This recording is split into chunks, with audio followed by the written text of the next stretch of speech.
มันกลัวโลกจะรุ่มร้อนวันคำจะลับล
เกิดเป็นคนนั้นยากจริงนะ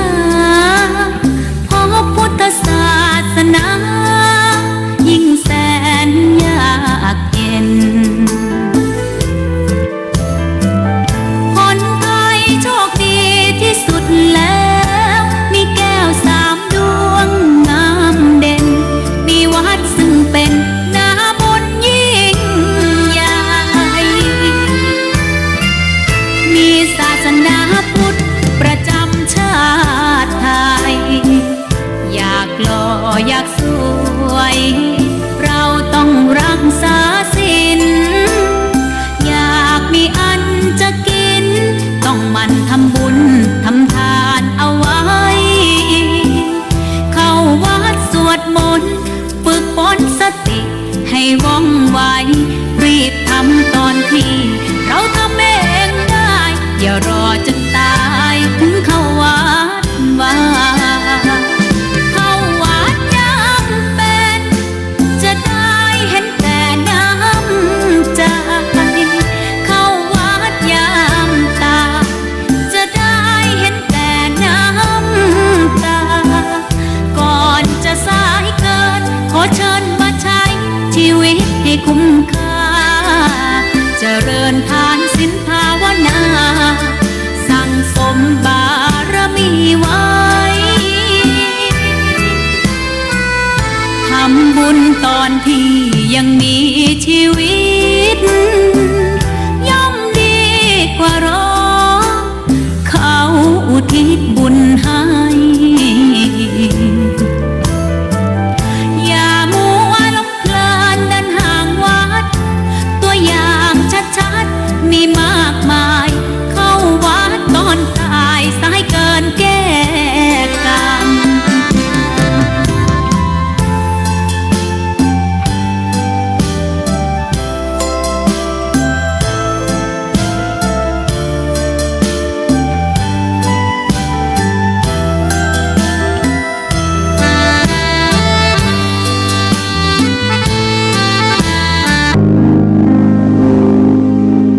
คุณกำลังฟังสถานีวิทยุเพื่อการศึกษาพระพุทธศาสนาและวัฒนธรรม FM 104.5 เมกะเฮิรตซ์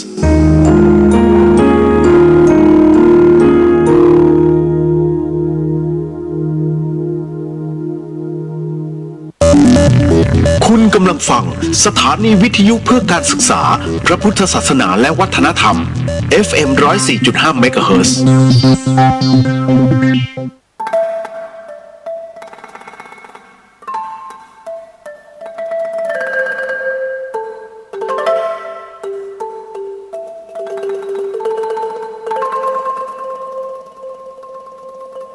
รายการนี้ไม่เหมาะกับเด็กอายุต่ำกว่า 15 ปี และทุกแถวที่แฝงตัวมาหากินในพระศาสนา ผู้ปกครองหรือพระผู้ใหญ่ควรพิจารณาในการรับฟัง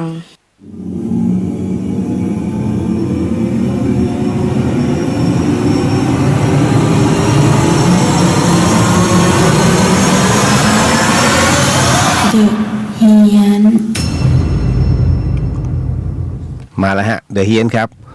คุณกำลังฟังสถานีวิทยุ FM 104.50 เมกะเฮิรตซ์นะฮะจังหวัดเชียงใหม่จ้าเป็นประจำทุกค่ำคืนครับกับ The Hien นะฮะสถานีวิทยุเพื่อการศึกษาพระพุทธศาสนาและวัฒนธรรมนะฮะออกอากาศเป็นประจำนะฮะตั้งแต่วันจันทร์จนถึงวันศุกร์5 ทุ่มจนถึงตี 1ฮะวันนี้อากาศเชียงใหม่ยังคงขมุกขมัวอยู่บอกก่อนแต่ว่าแม่นะฮะเดี๋ยวรายงานข่าวเก็บไว้ก่อนรายงานก็วันนี้ได้มีโอกาสเอาแมสนะฮะเป็นผ้ามัสลินเนี่ยฮะเอาไปมอบให้กับโรงพยาบาลสันป่าตองนะฮะก็โมทนาสาธุนะครับก็บุญนี้เราสามารถรับได้ด้วยการโมทนาบุญด้วยเวลาสมมุติว่ามีใครสักคนหนึ่งเขาไปหล่อพระแล้วเขาลงมาใน Facebook อย่างเนี้ยเพิ่งจะไปทำบุญหล่อพระมาเพิ่งจะสวดมนต์ทำวัดเสร็จหรืออะไรอย่างเงี้ยฮะถ้าเขาโพสต์ปุ๊บก็คุณก็โมทนาสาธุเขาเรียกกินหัวคิวบุญแม้ตัวเราไม่อยู่ตรงนั้นแต่มารับรู้ภายหลังว่าในสิ่งที่เขาปฏิบัตินะมันเป็นเรื่องที่ดีเราโมทนาได้นะเราได้บุญด้วยนะอาจจะไม่ได้เต็มร้อยแต่ได้ไงนั่นแหละฮะเพราะฉะนั้นเนี่ยท่านถึงได้บอกว่าใครจะพูดอะไรก็แล้วแต่นะฮะ108สัพเพเหระมันจะยกเมฆมาพูดเป็นเรื่องราวความดีหรือว่าอะไรก็ตามถ้าคุณพิจารณาแล้วว่าคนนั้นเขาทำจริงโมทนาแต่ถ้าฟังแล้วนี่นู่นนั่นเหมือนกับกล่อมให้เราไปในทิศทางเดียวกับเขาเป็นความเชื่อ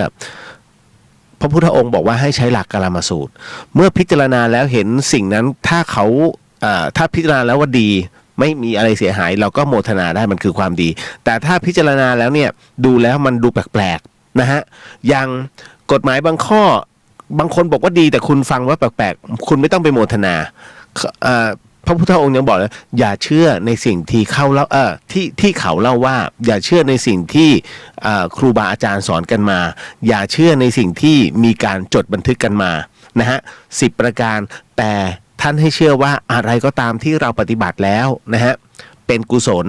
จงเชื่อสิ่งนั้นนั่นแหละฮะที่พระพุทธองค์บอกนี่แหละก็เลยหยิบมาให้เล็กๆน้อยๆนะครับวันนี้ก็ไปมอบนะฮะณตรงนั้นนี่แหละเอาละส่วนโลงศพนั้นยังตั้งอยู่ที่วัดฝายหินนะฮะ พี่โลงศพอะไรบางคนเพิ่งเข้ามาไม่รู้ไม่ใช่เป็นโรงเปล่านะฮะเป็นโรงศพเปล่าๆนี่แหละของ The Shock นะฮะเขาทำโครงการแจกมอบโลงศพ500โลงศพให้กับมูลนิธิต่างๆทั่วประเทศนะก็จะมีทุกๆภาคภาคละ100ภาคเหนือของเราเนี่ยนะฮะวัดฝายหินของเราเป็นศูนย์กลางนะฮะก็เลยนำเอาโลงศพ100โลงเนี่ยฮะเอามาไว้ที่วัดฝายหินก่อนเพราะว่าช่วงนี้มันติดพรก.นะครับโรงใหม่จะไม่ได้ผ่านการใช้งานใครจะมาเอาโรงผ่านการใช้งานมาไว้บนวัดวิ่งกันนี่นะฮะเพราะฉะนั้นเนี่ยทุกอย่างนะฮะเอามาไว้บนวัดเรียบร้อยแล้วฮะแล้วก็รอว่าทุกอย่างเข้าที่เข้าทางนะฮะป๋องก็จะขึ้นมาทำการมอบให้กับ5มูลนิธินะครับที่ก็ได้รับการติดต่อไปเรียบร้อยพูดถึงโลงศพเนี่ยเดี๋ยวผมต้องบอกก่อนคือหลายคนผมไม่เข้าใจนะทำไมคุณกลัวกันเนอะถ้าคุณกลัวโลงศพเนี่ยแสดงว่าจิตมันเป็นเรื่องของจิตเลยฮะมันเป็นเรื่องของจิตใจที่วาดจินตนาการไว้นะฮะเขาเรียกอยู่ใต้ภวังค์ของความกลัวที่มีอยู่ในตัวตนเข้าใจใช่ไหมฮะนะฮะอยู่ใต้ภวังค์ของความที่มีอยู่ในตัวตนเนี่ยคือจริงๆโลงศพมันคือไม้อัดฮะมันคือไม้อัดแผ่นที่เรียบๆเนี่ยเพียงแต่มันตัดแล้วรูปทรงนะฮะรูปทรงที่มันประกอบคือสี่เหลี่ยมผืนผ้านะฮะความยาวกว้างตามส่วนนะครับมีขารองรับเอาไว้แค่นั้นแล้วบุผ้าขาวข้างในมีฝาปิดตึงมันคือไม้อัดที่เอามาประกอบเป็นรูปแค่นี้ฮะคุณกลัวกันแล้วเฮ้ยผมก็ไม่เข้าใจเพราะท้ายที่สุดแล้วทำไมที่บุเป็นบ้านไม่กลัวสงสัยไหมผมก็สงสัยนะฮะเอามาวางเนี่ยสิ่งไม่เป็นมงคลไงนี่มันไม้อัดวะถูกไหมนะฮะมันคือไม้อัดที่ประกอบเป็นรูปร่างแต่ว่าตัวตนของผู้คิดเนี่ยคิดอกุศลมันคือคิดไปในทางที่ลบไงมันคือไม้อัดที่ประกอบเป็นรูปแค่ประกอบเป็นรูปเนี้ยกลัวแล้วอุ้ยตาย นะมันไม่ได้ผ่านอะไรเลยฮะเพราะฉะนั้นเนี่ยมันคือภาพจำไงฮะคนที่กลัวโลงศพคือคนที่มีภาพจำในส่วนของเฮ้ยเวลาเขาตายเขาต้องเอาไอ้เนี่ยนะฮะกล่องแค่เนี้ย ความยาวแค่เนี้ยมาใส่ร่างนี่ไงแล้วก็เผาตามนั้นนี่คือภาพจำจริงๆไม่ได้มีอะไรเลยนะฮะผมถึงได้บอกว่าอันเนี้ยใครที่เป็นคนที่กลัวโลงศพปรึกษาหมอด่วนนะฮะมันไม่ได้มีอะไรมันคือไม้อัดที่ประกอบมาเป็นรูปสี่เหลี่ยมนะฮะแต่ภาพจำของจิตเนี่ยมันไปจำในภาพลบไงมันก็เลยเป็นการคิดลบอันนี้ก็ฮะบอกเอาไว้นะเพราะหลายๆคนขึ้นมาตกใจเอ้ยผมก็เลยถามกลัวอะไรกลัวไม่อาจประกอบเป็นรูปนี้เหรอ นะฮะแล้วเขาก็เดินเชิดเอ้าก็ถูกนะฮะแต่ไม้อาจเป็นแผ่นไม่กลัวนี่แหละวันนี้คุณผู้ฟังฮะน้องๆชาวเชียงใหม่หลังจากที่เราประสบปัญหาเคราะห์กรรมสำหรับฝุ่นควันผมไม่พูดถึงโควิดนะดูมันเครียดๆนะฮะฝุ่นควัน PM 2.5 นะฮะหลายวันหลายคืนประกอบเรียกว่าประมาณ3 อาทิตย์นะฮะเป็นต้นมาเนี่ยที่ไฟไหม้ลุกลามกันเป็นใหญ่โต 2,000 กว่าไร่วันนี้เขาจับได้แล้วฮะเขาจับได้นะฮะคนวางเพลิงนะผมอ่านก่อนเลยนะฮะเพื่อเชิดชูมันเนี่ยนะฮะจับได้แล้วนะฮะเป็นชายอายุ50กว่ากับ40กว่าจับได้แล้วลุงมือเผาป่าเชียงใหม่ต้นเหตุดอยสุเทพนี่ฮะลุกเป็นไฟ 2,400 ไร่คุณผู้ฟังฮะช่วงบ่ายวันนี้นี่เองฮะที่หางดงสถานีตำรวจภูธรหางดงนะครับนายเจริญสงวนสัตว์ขออภัยนายเจริญฤทธิ์สงวนสัตว์ผู้ว่าราชการจังหวัดเชียงใหม่แล้วก็พลตำรวจโทประจวบวงสุขผู้บัญชาการตำรวจภาค5เนี่ยร่วมกันแถลงข่าวโอ้นี่ต้องปรบมือให้ท่านนะฮะบอกเลยนะจับกุมตัวนายสิริอายุ57ปีนายกวีพัฒน์อายุ49ปี2ผู้ต้องหานะที่ก่อเหตุเผาป่าจนสร้างความเสียหายในเขตอุทยานแห่งชาติดอยสุเทพปุยแล้วก็พื้นที่รอยต่อนะในช่วงสัปดาห์ที่ผ่านมาก่อนหน้านี้เกิดเหตุไฟลุกลามเนี่ยเป็นพื้นที่กว่า60ไร่นั้นบริเวณบ้านทุ่งโป่งใต้นะฮะตำบลบ้านโป่งอำเภอหางดงเนี่ยฮะก็ทำให้เจ้าหน้าที่หลายร้อยคนต้องระดมกำลังเนี่ยฮะสัพพะกำลังเลยเรียกว่าอย่างนี้แล้วกันนะเข้าควบคุมสถานการณ์ขณะที่เจ้าหน้าที่อุทยานแห่งชาติดอยสุเทพปุยนะฮะได้เข้าแจ้งความกับพนักงานสอบสวนสถานีตำรวจภูธรหางดงเนี่ยฮะให้สืบสวนหาตัวคนลงมือเผาเนี่ยมาดำเนินคดีซึ่งการลงพื้นที่ของการตรวจสอบเนี่ยตำรวจพบร่องรอยการกองไฟแล้วก็พบอุปกรณ์มีการมีน้ำมันเป็นเชื้อเพลิงจากนั้นเจ้าหน้าที่ก็พิสูจน์หลักฐานได้เข้าเก็บหลักฐานจนยืนยันว่าผู้ต้องหาเนี่ยซึ่งเป็นเจ้าของสวนเป็นคนวางเพลิงฮะจนกลายเป็นจุดต้นเพลิงนะลุกลามขยายวงกว้างก่อนจะนำกำลังเนี่ยเข้าจับกลุ่มตัวทั้ง2คนนะที่สวนทุ่งโป่งใต้นะสวนบ้านทุ่งโป่งใต้ถูกแล้วนะฮะตำบลบ้านโป่งอำเภอหางดงฮะจากการสืบสวนผู้ต้องหาทั้ง2คนให้การรับสารภาพว่าไม่ได้ตั้งใจเผา ไม่ได้ตั้งใจเผาป่านะเพียงแค่จุดไฟเผาบริเวณที่พื้นที่ตัวเองนะที่ทำเป็นแนวกันไฟแต่ไม่คาดคิดว่ามันจะลุกลามจนควบคุมไม่ได้ตรงนี้นายวุฒิชัยเนี่ยโสมวิพาทหัวหน้าอุทยานแห่งชาติดอยสุเทพปุยเปิดเผยว่าไฟป่าดอยสุเทพที่ผ่านมาเนี่ยไหม้ไปแล้ว4จุดนะฮะได้แก่บริเวณหมู่บ้านขุนช่างเคียนหมู่บ้านห้วยตึงเท่าหลังหมู่บ้านห้วยตึงเท่าและพื้นที่บ้านโป่งหางดงเสียหายไปแล้วไม่ต่ำกว่า 2,400 ไร่ฮะมันไม่ใช่ไฟป่าเก็ตนะฮะมันไม่ใช่ไฟป่าฮะเห็นไหมก็พี่น้องชาวเชียงใหม่ขอให้เป็นตัวจริงและถ้าเป็นอย่างนี้จริงๆเนี่ยนะฮะชื่นชมเลยฮะผมชื่นชมมากเพราะน้อยคนนะฮะแต่ว่าอย่างว่าผมบอกไปเมื่อวานเนี่ยว่าชมรมโดรนอาสาของเชียงใหม่เนี่ยเขาบินแล้วเขาถ่ายภาพเอาไว้เนี่ยมันเห็นภาพเป็นคนเห็นเลยแล้วเป็นทางยาวนะฮะสุดท้ายแพ้โดรน นี่แหละฮะมาถูกทางแล้วฮะเชียงใหม่นะครับตอนนี้มันยังมีบางส่วนตรงขุนช่างเคียนเนี่ยยังไหม้อยู่นะฮะก็พยายามวันนี้บินหลายรอบอยู่นะเฮลิคอปเตอร์นะก็บินเอาน้ำไปโปรยฮะหลายรอบอยู่นะก็หวังว่า ตอนลงสำรวจพื้นที่เจ้าหน้าที่ก็จะได้กินปลาแห้งปลากรอบ มันมากับน้ำไง ฮะเอาใจช่วยนะฮะเขาเหนื่อยแย่เล่นๆให้ไม่เผื่อเจ้าหน้าที่ฟังจะไม่เครียดนะครับ เพราะหลายคนคุณต้องอยู่ในพื้นที่นะคุณจะรู้ว่าเขาคือต้องทนกลิ่นควันน่ะคุณมันลำบากจริงเพราะผมลงไงคือถ้าลงไปขลุกปุ๊บคุณจะรู้เลยว่าเขาเหนื่อยผมถึงได้บอกว่าอย่างผบ.ตร.เนี่ยฮะเวลามีเหตุการณ์เนี่ยผบ.ตร.เนี่ยลงพื้นที่เลยนะ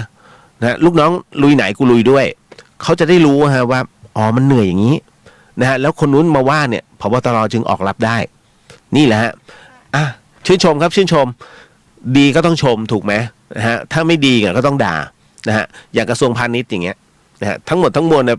โดนมหาดไทยโอนไปมหาดไทยหมดแล้ว พาณิชย์ทำอะไรเหรอ ตอนนี้นะฮะไม่พูดผมไม่ชอบพูดการเมืองคุณสุพนันท์นะฮะสวัสดีค่ะนะฮะมาใน YouTube นะฮะสวัสดีครับจุ้ยนะฮะสวัสดีครับพี่เลียวนะฮะคุณสลันวิทย์สวัสดีครับพี่เลียวสวัสดีครับผมนะฮะทักไม่รู้จะเข้าทางไหนใช่ไหมผมมี Facebook นะฮะพี่เลียวมี Facebook เพจก็มีแต่ว่าเพจผมจะเขียนเรื่องราวเกี่ยวกับกรรมนะฮะแต่ว่าในส่วนของ Facebook เนี่ยอันนี้ไว้คุยกันนะฮะก็เข้าไปที่อะไรล่ะเข้าไปที่เลียวเดอะเฮียนอันนึงกับพุทธิสิทธิ์รัตนสมบูรณ์ผมมี2อันนะฮะเดี๋ยวจะสงสัยทำไมมันนะเขาดูกันตรงไหนเนี่ยเขาดูกันตรงนี้ฮะ นะฮะลุงกุ้งหน้าม้ามาแล้วครับตายลุงกุ้งพูดงี้ผมก็ตายดิ เนี่ยมีหลายคนถามนะลุงกุ้งว่าเมื่อไหร่บาร์เบอร์จะเปิดเพราะว่าทั้งผู้ชายผู้หญิงอะตอนเนี้ยผมก็อยากจะบอกรัฐบาลนะฮะว่าเฮ้ยคือบางคนเขาก็สระผมเองก็ไม่ได้นะฮะแล้วก็บางคนผู้หญิงบางคนเล็บยาวอย่างคุณแม่ผมเนี้ยตัดเองผมก็ตัดไม่ได้ไงตัดไม่เป็นนะฮะเขาก็ต้องไปเข้าร้านน่ะแล้วโดนสั่งปิดหมดเลยจบเลยก็เข้าใจนะคือในเรื่องของเชื้อโควิดแต่มันต้องมีวิธีดิ คือเมื่อวานนี้เมืองใหญ่มันบ่นผมก็ว่ะจริงว่ะนะครับคือผมเป็นคนที่ตัดผมสั้นอยู่แล้วแต่บางคนเนี่ยเขาคือเขาไว้ยาวไม่ได้ไงเขาก็อยากหาที่ตัดผมเดือนหนึ่งครั้งอะไรเงี้ยประมาณเนี้ยนะฮะคุณอรพรสวัสดีครับพี่เรียวสวัสดีครับผมนะฮะบ่าวน้อยสวัสดีครับพี่เรียวมีเพิ่มเติมด้วย วันนี้ไม่ได้อยู่ติดตามนะครับพรุ่งนี้มีคัดกรองแต่เช้าครับเพราะเป็นพื้นที่สีแดงเรียบร้อยครับลำพูนโอ้ยระมัดระวังด้วยฮะเอาใจช่วยนะฝากความคิดถึงแล้วก็เป็นห่วงให้กับทุกๆคนที่อยู่หน่วยคัดกรองด้วยฮะคุณพัฒสาธุค่ะครับผมคุณพิพัฒน์พงศ์ควันไฟล้วนๆแสบจมูกมากครับก็จับได้แล้วฮะแต่เพลิงต้องดับกันต่อนะไอ้ต้นตอเนี่ยยอมรับแล้วนะฮะน้องอรพรบอกว่าวันนี้ร้อนสุดๆ41 องศาอยู่ใกล้ไฟไปหรือเปล่าคะ นะเนี่ยมันวันนี้อะไรหลายๆอย่างพอสมควรนะฮะคุณสมชายสวัสดีครับชมอยู่ครับครับผมแต่เน็ตไม่ค่อยเสถียรนะขออภัยด้วยนะฮะก็มันจะมากเหมือนกับชัดบ้างไม่ชัดบ้างขออภัยนะเพราะว่ามันไม่เสถียรไม่รู้เป็นไรช่วงนี้นะตั้งแต่รัฐบาลขอกสทช.ให้มือถือทุกคนเนี่ยให้มีความเร็ว10 เมกคือบังคับเลยนะแต่ว่าตอนนี้อยู่ในขั้นตอนของพิจารณาของกสทช.นะฮะอันนี้บอกไว้ก่อนนะทุกมือถือจะต้องมีความเร็ว10 เมกนะบางคนเนี่ยแค่2 เมกไม่พอนะฮะให้ตามสถานการณ์คุณศักดิ์ชัยสวัสดีมีความสุขครับดูแลสุขภาพด้วยนะครับก๊อปปี้มาป่ะเมื่อวานก็พูดแบบเนี้ย นะนี่แหละฮะขออนุญาตก้ามปูสวัสดีฮะพี่เรียวสวัสดีครับผมนะฮะก็หลายๆที่เนาะนะฮะช่วงนี้คุณอมรรัตน์สวัสดีฮะนะครับยังมีคุณว่าจิตใจแย่มากคิดได้ยังไงผมหรือว่า อันนี้เผามีที่มาที่ไปนิดนึงฮะเวิร์ดก้ามปูเหนื่อยใจคิดเหมือนกันพี่ขอให้เป็นตัวจริง นะฮะก็คนเผาอะนะมันอยากเผาอยากเผาไล่ตัวเองลามไงฮะคุณสมพงษ์นะฮะดีครับพี่เรียวสวัสดีครับผมทอมสวัสดีครับฮะเฟรมสวัสดีฮะโอ้แต่ละท่านน่ารักมากเจ๊หงฝันดีราตรีสวัสดิ์นะคะแล้วเข้ามาทำไม เจ๊หง เข้ามาอวยพรแค่นี้ฮะผมนึกว่าจะเข้ามาฟังโถเอ้ยน่ารักมากอุตส่าห์เข้ามานะฮะมาอวยพรคุณอรุณีสวัสดีพี่เรียวสวัสดีครับผมนะฮะลุงกุ้ง15เมษาเปิดแล้วใช่ไหมโอ้ดีใจนะฮะพี่เรียวจะอดรนทนนะฮะแล้วเดี๋ยวจะไปตัดก่อนเลย คุณสยามสวัสดีครับพี่สวัสดีฮะเฟรมดีครับพี่โควิดก็เมื่อไหร่จะดีขึ้นอันเนี้ยมันต้องแล้วแต่สถานการณ์นะพี่เหลียวก็ตอบไม่ได้ถ้าพี่เป็นหัวหน้าโควิดเนี่ยถ้าพี่เป็นอีตัวเชื้อโรคอะเชื้อไวรัสพี่จะบอกเฮ้ยพอแล้วมึงประเทศไทยเอาแค่นี้พอ พี่ไปบอกกลุ่มพวกพี่นะฮะคุณพิพัฒน์พี่เหลียวครับพี่เหลียวคิดว่าอีกนานไหมครับกว่าสถานการณ์มันจะกลับมาปกติสงสารทุกๆอาชีพครับผมถ้ารัฐยังอ่อนยวบอย่างนี้ฮะนานอ่อนนะฮะคือสถิติเนี่ยดูเหมือนว่าเฮ้ยมันเพิ่มเป็น100เขาบอกว่าไม่ผมไม่เคยเชื่อรัฐบาลจริงๆเอาจริงนะคือเป็นพวกคือเป็นอะไรที่ผมไม่ได้ปลุกปั่นนะอันนี้หมายถึงว่าเป็นความคิดส่วนตัวเพราะผมดูแล้วเวลาแถลงแต่ละอย่างนะฮะบางคนดูน่าเชื่อถือแต่บางคนไม่ใช่ผมว่าไม่ใช่นะฮะแล้วมันก็เป็นจริงตามที่เราคำนวณขนาดดูเวลาเตือนเนี่ยฮะว่าต้องห่างกัน1 เมตรแต่องค์กรอนามัยโลกบอก2 เมตรผมก็ยังพูดอยู่นะฮะแอลกอฮอล์ต้อง 70% ไม่ใช่ 75% อัพถึงจะฆ่าเชื้อได้ก็ที่มีขายตามสะดวกซื้อมัน70คุณไปดูให้ดีนะที่ขวดอ่ะบางคนพอพูดแอลกอฮอล์ปุ๊บกูซื้อก่อนเลยแต่ไม่ได้ดูฮะคือซื้อไปฆ่าเชื้อโรคเวลาแผลได้ไม่มีปัญหาล้างแผลนะฮะถ้า 70% นะแต่ถ้ามันฆ่าโควิดไม่ได้ฮะ ซื้อไปเสียเปล่านะจ๊ะอันนี้พูดเอาไว้ก่อนตอบไม่ได้แล้วแต่สถานการณ์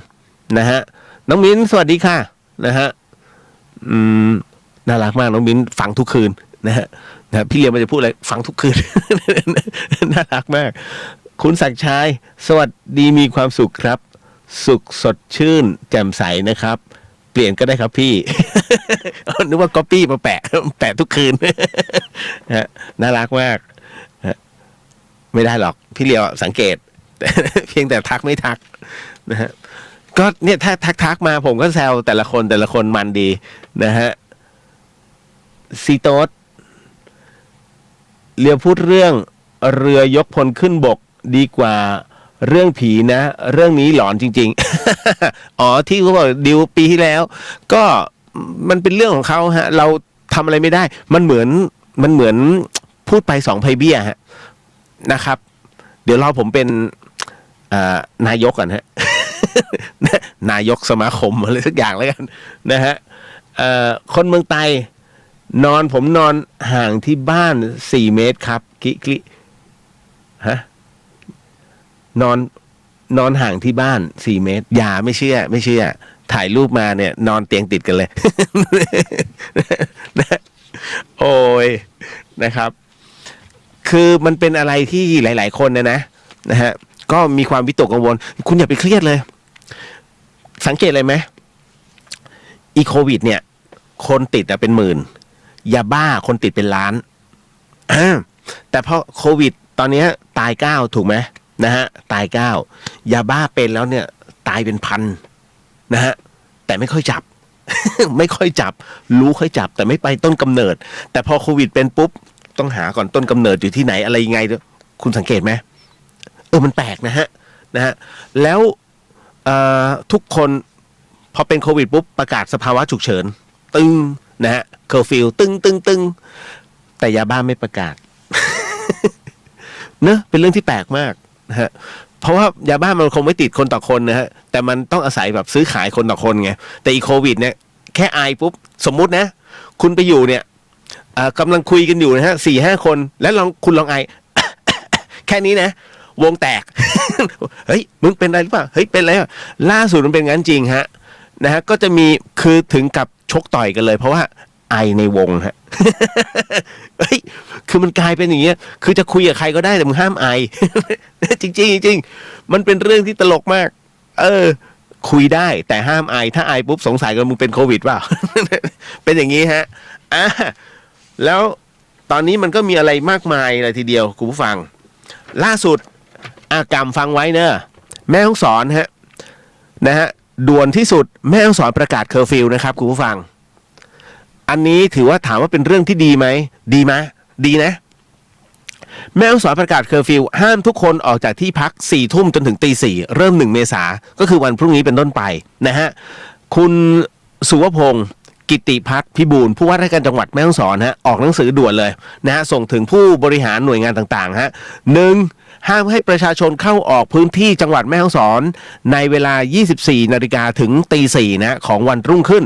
เว้นแต่ทางการแพทย์และผู้ที่ได้รับอนุญาตนั่นหมายถึงว่าช่วง4 ทุ่มจนถึงตี 4ใครจะไปแม่ฮ่องสอนโดยการขับรถห้ามเข้านะฮะถ้าไม่ให้บุคลากรทางแพทย์หรือบุคคลที่ได้รับอนุญาตนะฮะ2ให้ผู้นำให้ผู้ที่พำนักอาศัยในเขตจังหวัดแม่ฮ่องสอนนั้นห้ามมิให้ออกนอกเคหสถานตั้งแต่4 ทุ่มจนถึงตี 4ของวันรุ่งขึ้นนั่นหมายถึงว่า4 ทุ่มไปแล้วห้ามย่างกรายออกจากบริเวณบ้านของคุณ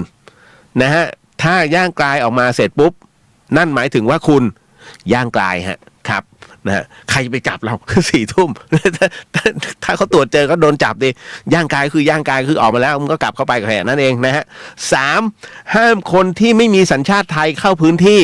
ยกเว้นผู้ที่เดินทางเข้ามาก่อนประกาศนี้เป็นผู้ที่นายกรัฐมนตรี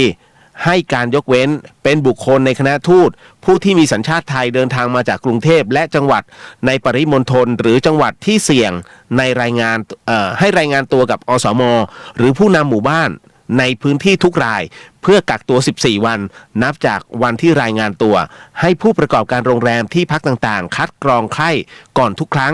จัดทำทะเบียนนะฮะในการคุมบริหารหากเป็นชาวต่างชาติให้แจ้งเจ้าหน้าที่ควบคุมโรคทันทีหากผู้ใดฝ่าฝืนมีโทษจำคุก1 ปีปรับ 100,000 บาทนะฮะประกาศณวันที่31 มีนาคมนะฮะใช้1 เมษาสำหรับสถานการณ์โควิด -19 นั้นของจังหวัดแม่ฮ่องสอนนั้นยอดผู้ติดเชื้อตอนนี้มี5 รายนะฮะทั้งนี้เนี่ยที่ผ่านมานั้นมีผู้เข้าเกณฑ์ตรวจเชื้อเนี่ย38 รายตรวจไม่พบเชื้อ30 รายแล้วก็รอตรวจอีก3 รายนะฮะอันนี้บอกไว้ก่อนนั่นหมายถึงว่าถ้าใครเข้าไปในแม่ฮ่องสอนมีธุระนะฮะต้องการไปธุระวันพรุ่งนี้นะฮะมึงเตรียมตัวเลยไม่ใช่พรุ่งนี้ถ้าเป็นพรุ่งนี้รีบโทรเลยนะเดี๋ยวสักประมาณวันที่20เดี๋ยวเราเจอกันนะฮะเดี๋ยวเราค่อยคุยธุระกันนะสำหรับธุระด่วนวันพรุ่งนี้เพราะอะไรเพราะเข้าไปวันนี้โดนกัก14 วันก่อนพ้นออกมานะถึงวันที่20 นะค่อยไปคุยงานกันนะจ๊ะเข้าใจนะฮะตามนี้ยังไม่ได้เจอกันหรอกอย่าเพิ่งเข้านะครับเป็นเรื่องที่ดีไหมผมว่าเป็นเรื่องที่ดีนะเพราะว่ามันจะตัดนะฮะมันจะตัดขาดในช่วงนั้นในการพบปะสังสรรค์นะฮะแล้วตอนนี้ฮะน้องๆวัยรุ่นนะคนไหนที่คือตอนนี้มันแหล่งบันเทิงเนี่ยมันหายหมดใครที่ไปกินกันตามหอพักอพาร์ตเมนต์นะครับถ้าเป็นหมู่ในครอบครัวนะฮะก็คือเพื่อนกันที่พักด้วยกันกินกัน2 คนไม่มีปัญหานะแต่ถ้ามีเพื่อนข้างห้องมาร่วมด้วยเจ้าของหอพักมีความผิดนะครับเจ้าของหอพักมีความผิดแล้วถ้าจับได้ทั้ง2 ห้องเลยฮะคนละ100,000นะครับเพราะฉะนั้นเนี่ยอันนี้เขาไม่ให้มีการมั่วสุมนะจ๊ะบางคนไปเยี่ยมกันกินกันน่ะมึงโดน100,000 คุ้มไหมเนี่ยเหล้าขวดนี้100,000 5 ตึงนะครับอันนี้เตือนเอาไว้นะจ๊ะเพราะว่านั่นคือภาวะนะตอนนี้พรก.นะจ๊ะรุนแรงมากคือถ้าคุณจะหยุดการโรคติดต่อคุณต้องไม่ติดต่อคุยกันได้อย่างผมคิดถึงน้องเนี่ยเขาอยู่ระยองกันนะฮะผมก็สนุกสนานกันทางเฟซจบแล้วนะฮะอยากเห็นหน้าเอาไลน์มีแค่นั้นแหละนะฮะหมดแล้วจริงๆมีอีกนะอันนี้แม่ฮ่องสอนเขาประกาศไปแล้วนะครับและที่สุดของโควิดนั่นก็คือการทำปลัดขิกฮะ คุณไม่รู้ใช่ไหมฮะนะฮะก็ไม่เชื่ออย่าลบหลู่นะฮะ อันนี้เหตุการณ์นี้เกิดขึ้นเมื่อวานนี้ฮะที่บริเวณทางสามแพร่งของบริเวณริมถนนพิชัยตัดใหม่นะฮะอยู่ที่สุโขทัยฮะสวรรคโลกนะฮะชาวบ้านได้ทำประหลัดขีกฮะเป็นประหลัดขีกแฝดขนาดยักษ์ทาด้วยสีแดงนะฮะผูกด้วยผ้าแพร3 สีนะครับสงสัยอะไรเหรอประหลัดขีกนะฮะคือถ้าพูดกันแบบให้เห็นภาพเนี่ยอาจจะไม่เข้าใจนะฮะประหลัดขีกนั้นก็คือเป็นศิวลึงจำลองยังงงอีกใช่ไหมฮะอะไรพระศิวลึงจู่เทพอะฮะจู่เทพเจ้าอะพอพูดกันสั้นๆเลยนะฮะเขาจะแกะสลักอันนี้คือเป็นการบูชานะฮะเทพ3 โลกนะฮะพระอินทร์พระศิวะพระอิศวรนะฮะแล้วก็จริงๆเนี่ยทำผิดมันจะต้องมีฐานอีกทีหนึ่งนะฮะ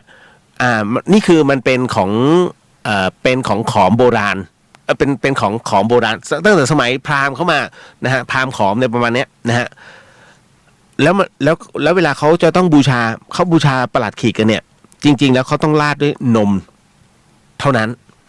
อันนี้นะบอกไว้ก่อนเพราะเป็นของกึ่งฮินดูอ่ะนะฮะอันนี้คือที่เนี่ยเขาทำพร้อมกับเขียนข้อความไว้เป็นกระดาษห้อยไว้ฮะชุมชนนี้อากาศร้อนไม่มีแอร์ไม่มีคนมีแต่ประหลัดคู่นี้นำมาตั้งไว้ที่ทางสามแพร่งนะฮะเพื่อเป็นการบอกเชื้อโควิด-19เป็นการบอกเชื้อโควิดนะฮะว่าบริเวณนี้อากาศมันร้อนจัดนะจนไม่มีคนอยู่แล้วให้เชื้อโควิดเนี่ยออกไปจากหมู่บ้านที่นี่นะให้ไปหมู่บ้านอื่น นะ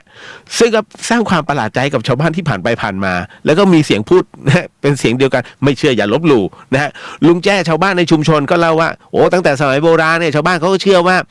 ปีไหนที่มีสิ่งชั่วร้ายหรือว่าผีแม่ไม้เข้ามาในหมู่บ้านเนี่ยชาวบ้านก็จะทำประหลัดขิกเนี่ยนะเป็นคู่เนี่ยตั้งไว้ริมทางเพื่อเป็นการแก้เคล็ดแล้วก็ขับไล่สิ่งไม่ดีออกไปจากหมู่บ้านเพื่อความสบายใจส่วนใครเชื่อไม่เชื่อนะก็แล้วแต่ความเชื่อของใครของมันนะฮะแต่ก็อยากจะบอกให้กับชาวบ้านว่าการตั้งประหลัดขีดไว้ริมทางเนี่ยก็เพื่อความสบายใจและความเชื่อนะฮะนอกจากความเชื่อแล้วนั้นเนี่ยแต่สิ่งสำคัญที่สุดก็คืออย่าลืมปฏิบัติตัวตามคำแนะนำของเจ้าหน้าที่สาธารณสุขนั่นแน่มีพ่วงด้วยนะฮะของทางจังหวัดแล้วก็ล้างมือบ่อยๆกินร้อนช้อนกลางส่วนตัว ถูกต้องนะฮะใส่หน้ากากอนามัยทุกครั้งที่ออกจากบ้านแล้วก็อย่าไปอยู่ที่มีคนเยอะเพื่อป้องกันอันนี้โอเคนะฮะแต่เขียนชื่อเอาไว้เพื่อป้องกันโควิดมันมาถึงโควิดเรียนกอไก่ไหม นะฮะโควิดมาจากเมืองจีนต้องเปลี่ยนนะฮะต้องเปลี่ยนภาษานิดนึงนะครับแต่ข่าวดีฮะวงการแพทย์ข่าวดีของวงการแพทย์นะฮะเพราะว่าตอนนี้หน้ากาก N95 กำลังตกรุ่นเนื่องจากว่าแจ็คหมาก็ส่งมาแล้วอาลีบาบาก็ส่งมาแล้วแต่ไม่ถึงมือแพทย์หรือเปล่าไม่รู้นะฮะวชิรพยาบาลฮะก็เลยได้คิดค้นหน้ากากขึ้นมาเป็น N99 ฮะนั่นหมายถึงอะไรมันสามารถกรองนะฮะฝุ่นละอองได้เล็กมากแล้วก็กันเชื้อไวรัสได้ดีกว่า N95 ฮะไอ้นี่มันแค่95ไงแต่ของวชิรพยาบาลเนี่ยคิดถึง99เลยฮะเนี่ยเป็นนวัตกรรมเลยฮะคณะแพทยศาสตร์วชิรพยาบาลมหาวิทยาลัยนวมินทราธิราชเนี่ยฮะได้คิดค้นนวัตกรรมใหม่สำหรับการดัดแปลงสร้างหน้ากากอนามัยที่มีมาตรฐานสูงกว่า N95 คือมีระดับความสามารถในการกรองอนุภาคนะฮะได้ถึง N99 นะฮะซึ่งก็ใช้ได้เองจากวัสดุทางการแพทย์ที่มีอยู่ในโรงพยาบาลต่างๆแล้วก็ได้ผ่านการทดสอบในห้องปฏิบัติการของวชิรพยาบาลในเรื่องศักยภาพในการกรองอนุภาคและผ่านการตรวจสอบในเรื่องของการยึดกระชับหน้ากากแล้วนะฮะและในขณะนี้วชิรพยาบาลเนี่ยได้เริ่มใช้หน้ากากป้องกันเชื้อ N99 เนี่ยสำหรับบุคลากรของตนในการสัมผัสผู้ป่วยโควิด -19 เรียบร้อยแล้วนะฮะตอนนี้เขาผลิตได้ 10,000 ชิ้นภายในระยะเวลา10 วันเพื่อสนับสนุนโรงพยาบาลของรัฐทุกแห่งที่ขาดแคลนอันเนี้ยน้องคนไหนที่ได้ยินนะฮะช่วยบอกทีบอกโรงพยาบาลนครพิงค์บอกโรงพยาบาลสวนดอกนะฮะมหาราชหรือว่าสันทรายสันกำแพงที่เป็นศูนย์โควิดนะรวมถึงสันป่าตองที่กำลังจะเป็นศูนย์โควิดครั้งต่อไปเนี่ยคุณสามารถทำหนังสือแล้วก็ขอไปทางที่วชิรพยาบาลได้เลยนะฮะเป็นหน้ากาก N99 นะฮะ N99 ทำไปนะฮะที่อยู่นั้นมีอยู่ในอินเทอร์เน็ตอยู่แล้วนะฮะเข้าไปเลยนะครับคือเขาไม่ได้บอกว่า ให้ผมบอกเลยทำเรื่องก่อนได้ก่อนเชื่อผมนะฮะอันเนี้ยนะฮะแล้วก็คือเขาได้รับการสนับสนุนจากอันนี้ต้องขอบคุณเลยนะฮะของบริษัทปตท.จำกัดนะครับแล้วก็บริษัทPTT Global Chemical จำกัดมหาชนแล้วก็กลุ่มองค์กรภาคเอกชนหลายกลุ่มฮะที่เขามาร่วมกันตรงนี้รวมถึงตอนนี้กำลังทำนะฮะดำเนินการจัดทำชุดคลุมอัดอากาศแรงดันบวกจำนวน500ชุดนะฮะโอ้ยังมีในเรื่องของเตียงเตียงเพียบเลยตอนนี้นะฮะวชิรพยาบาลนี่แหละครับเงียบแต่เสือซุ่มแถวบ้านผม บางซื่อเอาละหมดกับเรื่องราวดีๆแบบนี้เดี๋ยวนะฮะดึงไม่กำลังพูดคุยอยู่นะฮะอ๋อจุ้ยบอกว่าย้ายมาอันนี้แล้วครับทำไมอันนี้ไม่ดีอ่ะจุ้ยนะครับแป๊บหนึ่งนะตึ๊ดอ๋อโอเคหมดแล้วฮะมาเดี๋ยวเข้าสู่เรื่องราวหลอนๆแล้วก็มาตอบคำถามน้องๆนะฮะก็ราตรีนี้ยาวไกล ก็ช่วงนี้ขอบอกนะฮะถ้าคุณเห็นใจบุรุษพยาบาลนะฮะคุณหมอทั้งหลายเนี่ยอย่าออกไปไหนเชื่อผมพอล่าสุดเนี่ยนะครับที่เขาถ่ายให้เห็นเนี่ยฮะในชุดของ PPE เนี่ยนะฮะบุคลากรทางการแพทย์นะฮะเข้าไปเพื่อที่จะรักษาผู้ป่วยนะฮะในชุดของ PPE นะฮะและพอเสร็จปุ๊บรักษาเสร็จปุ๊บนะฮะกำลังจะเดินออกมาเขาถ่ายภาพให้เห็นนะฮะโดยใช้แสงสีม่วงก็คืออินฟราเรดเนี่ยฉายให้เห็นนะฮะชุด PPE มันจะเป็นสีขาวนะฮะเขาฉายให้เห็นเลยฮะไล่ตั้งแต่หัวจดเท้านะฮะปรากฏว่าตรงไหนที่มันเป็นจุดที่สะท้อนหรือว่าเรืองแสงนะฮะกับทำปฏิกิริยากับไอแสงสีม่วงเนี่ยนะฮะถ้ามันสะท้อนขึ้นมาตรงนั้นนะคือเชื้อโควิดปรากฏว่าบุคลากรอันนี้เขาถ่ายของไทยเลยฮะของไทยที่เพิ่งจะไม่กี่ชั่วโมงที่ผ่านมาเขาถ่ายให้เห็นนะฮะปรากฏว่าเชื้อเนี่ยมันมีทั่วตัวเลยนะฮะมีที่มือที่ถุงมือนะครับมีที่มากองอยู่ที่ตรงถุงขอบรองเท้าซึ่งเขารัดติดไว้ที่เรียบร้อยแล้วนะฮะอยู่ด้านหลังนะฮะอยู่ที่บ่านั่นคือตัวเชื้อตัวไวรัสเลยนะฮะมันเกาะแล้วมันสะท้อนเฮ้ยน่ากลัวมากมันไม่ได้มาแบบเหมือนกับตั๊กแตนมาลุมหรือว่าเป็นพึ่งลุมรังอะฟุบไม่ใช่อย่างนั้นมันมาเป็นกระจุกไงนะฮะคือมันไม่มาตัวเดียวแต่มันมาแบบมันเยอะมากเป็นละอองมันประเกาะนะฮะแล้วพอจับทีปุ๊บมันแตกออกเขาถ่ายให้เห็นนะตอนที่จับนะฮะแล้วตัวอีละอองไวรัสเนี่ยมันแตกออกฮะเอ้ยโอ้น่ากลัวมากผมเห็นอ๋อมีหน้าล่ะมันเหมือนกับฝุ่นเนี่ยที่คุณกำลังเช็ดสมมุติว่าเช็ดวัตถุอยู่ปุ๊บวางไว้สักพักฝุ่นมาเกาะเหมือนกันเลยเฮ้ยมาจากไหนวะมาเกาะอีกแล้วนั่นแหละนั่นคือโควิดเลยเฮ้ยโอ้โหน่ากลัวมากตอนนี้ถ้าจะรณรงค์นะฮะในเรื่องของการที่จะนำอะไรก็ตามเนี่ยให้กับบุคลากรทางการแพทย์ผมแนะนำเลยว่า PPE ฮะชุดนี้พอเห็นภาพนี้แล้วนี่คือสำคัญที่สุดเพราะไม่งั้นเนี่ยบุคลากรทางแพทย์จะสุ่มเสี่ยงมากๆและที่สำคัญต้องประนามคือล่าสุดนะฮะแท็กซี่ไปทำฟันนะฮะแล้วหมอเนี่ยหมอก็ถามก่อนว่าสืบประวัติคนไข้แต่ไม่ยอมบอกจนกระทั่งเสร็จปุ๊บเพราะเขาเป็นหนองไงก็เลยจำเป็นต้องถอนพอถอนเสร็จถึงได้บอกว่าไปรับอะไรนะไปรับพวกเซียนมวยทั้งหลายที่สนามมวยลุมพินีเมื่อวันที่9ที่ผ่านมาโอ้โหมันสุ่มเสี่ยงมากคือแมนหน่อยคือโรคเนี้ยคุณจะปิดยังไงก็แล้วแต่มันปิดไม่ได้ถ้ามันเป็นคือมันเป็นนะฮะถ้ามันหายจริงๆเนี่ยเขาไม่มาตามหาไอยากันหรอกนะฮะเพราะฉะนั้นเนี่ยเป็นก็คือเล่าเลยแมนเลยนะอย่ามาปกปิดถ้าปกปิดแล้วคนอื่นเดือดร้อนแล้วมันไปเรื่อยๆไงนะฮะหมายถึงว่านั่นคือคุณกำลังคิดว่าเฮ้ยกูไม่ยอมตายคนเดียวหรอกต้องเอามันไปด้วยอะไรอย่างเงี้ยฮะมันไม่ถูกนะฮะเอาไปเข้าเรื่องร้อนกันดีกว่าไม่อยากให้เครียดกันมากนะฮะเครียด คำถามน้องที่ส่งมาเครียด เอาเรื่องไหนก่อนเรื่องนี้ก่อนฮะที่ต้อยส่งมาเข้าสู่เรื่องราวนะฮะของเดอะเฮียนกันคุณกำลังฟังสถานีวิว FM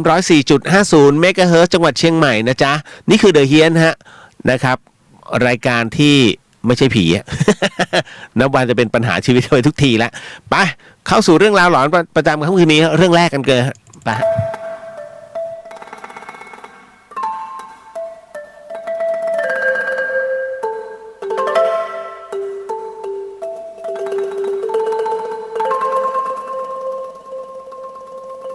รายการนี้ไม่เหมาะกับเด็กอายุต่ำกว่า 15 ปี และตุ๊กแต๋วที่แฝงตัวมาหากินในพระศาสนา ผู้ปกครองหรือพระผู้ใหญ่ควรพิจารณาในการรับฟัง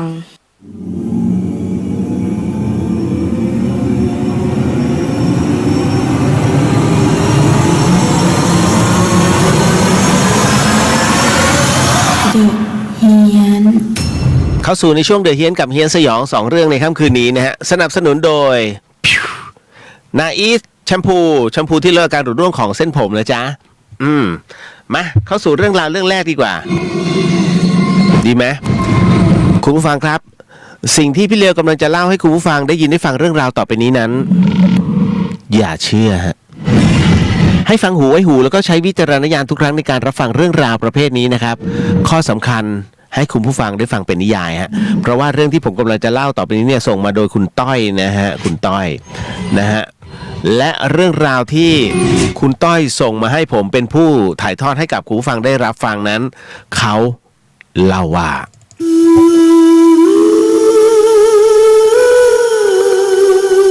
คุณต้อยบอกงี้ฮะว่าเหตุการณ์นี้เกิดขึ้นที่จังหวัดสงขลาครับพี่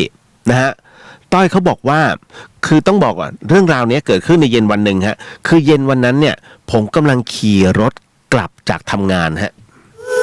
ก็มากับเพื่อนรุ่นพี่คนหนึ่งแต่มันเป็นแต่มาคนละคันนะฮะ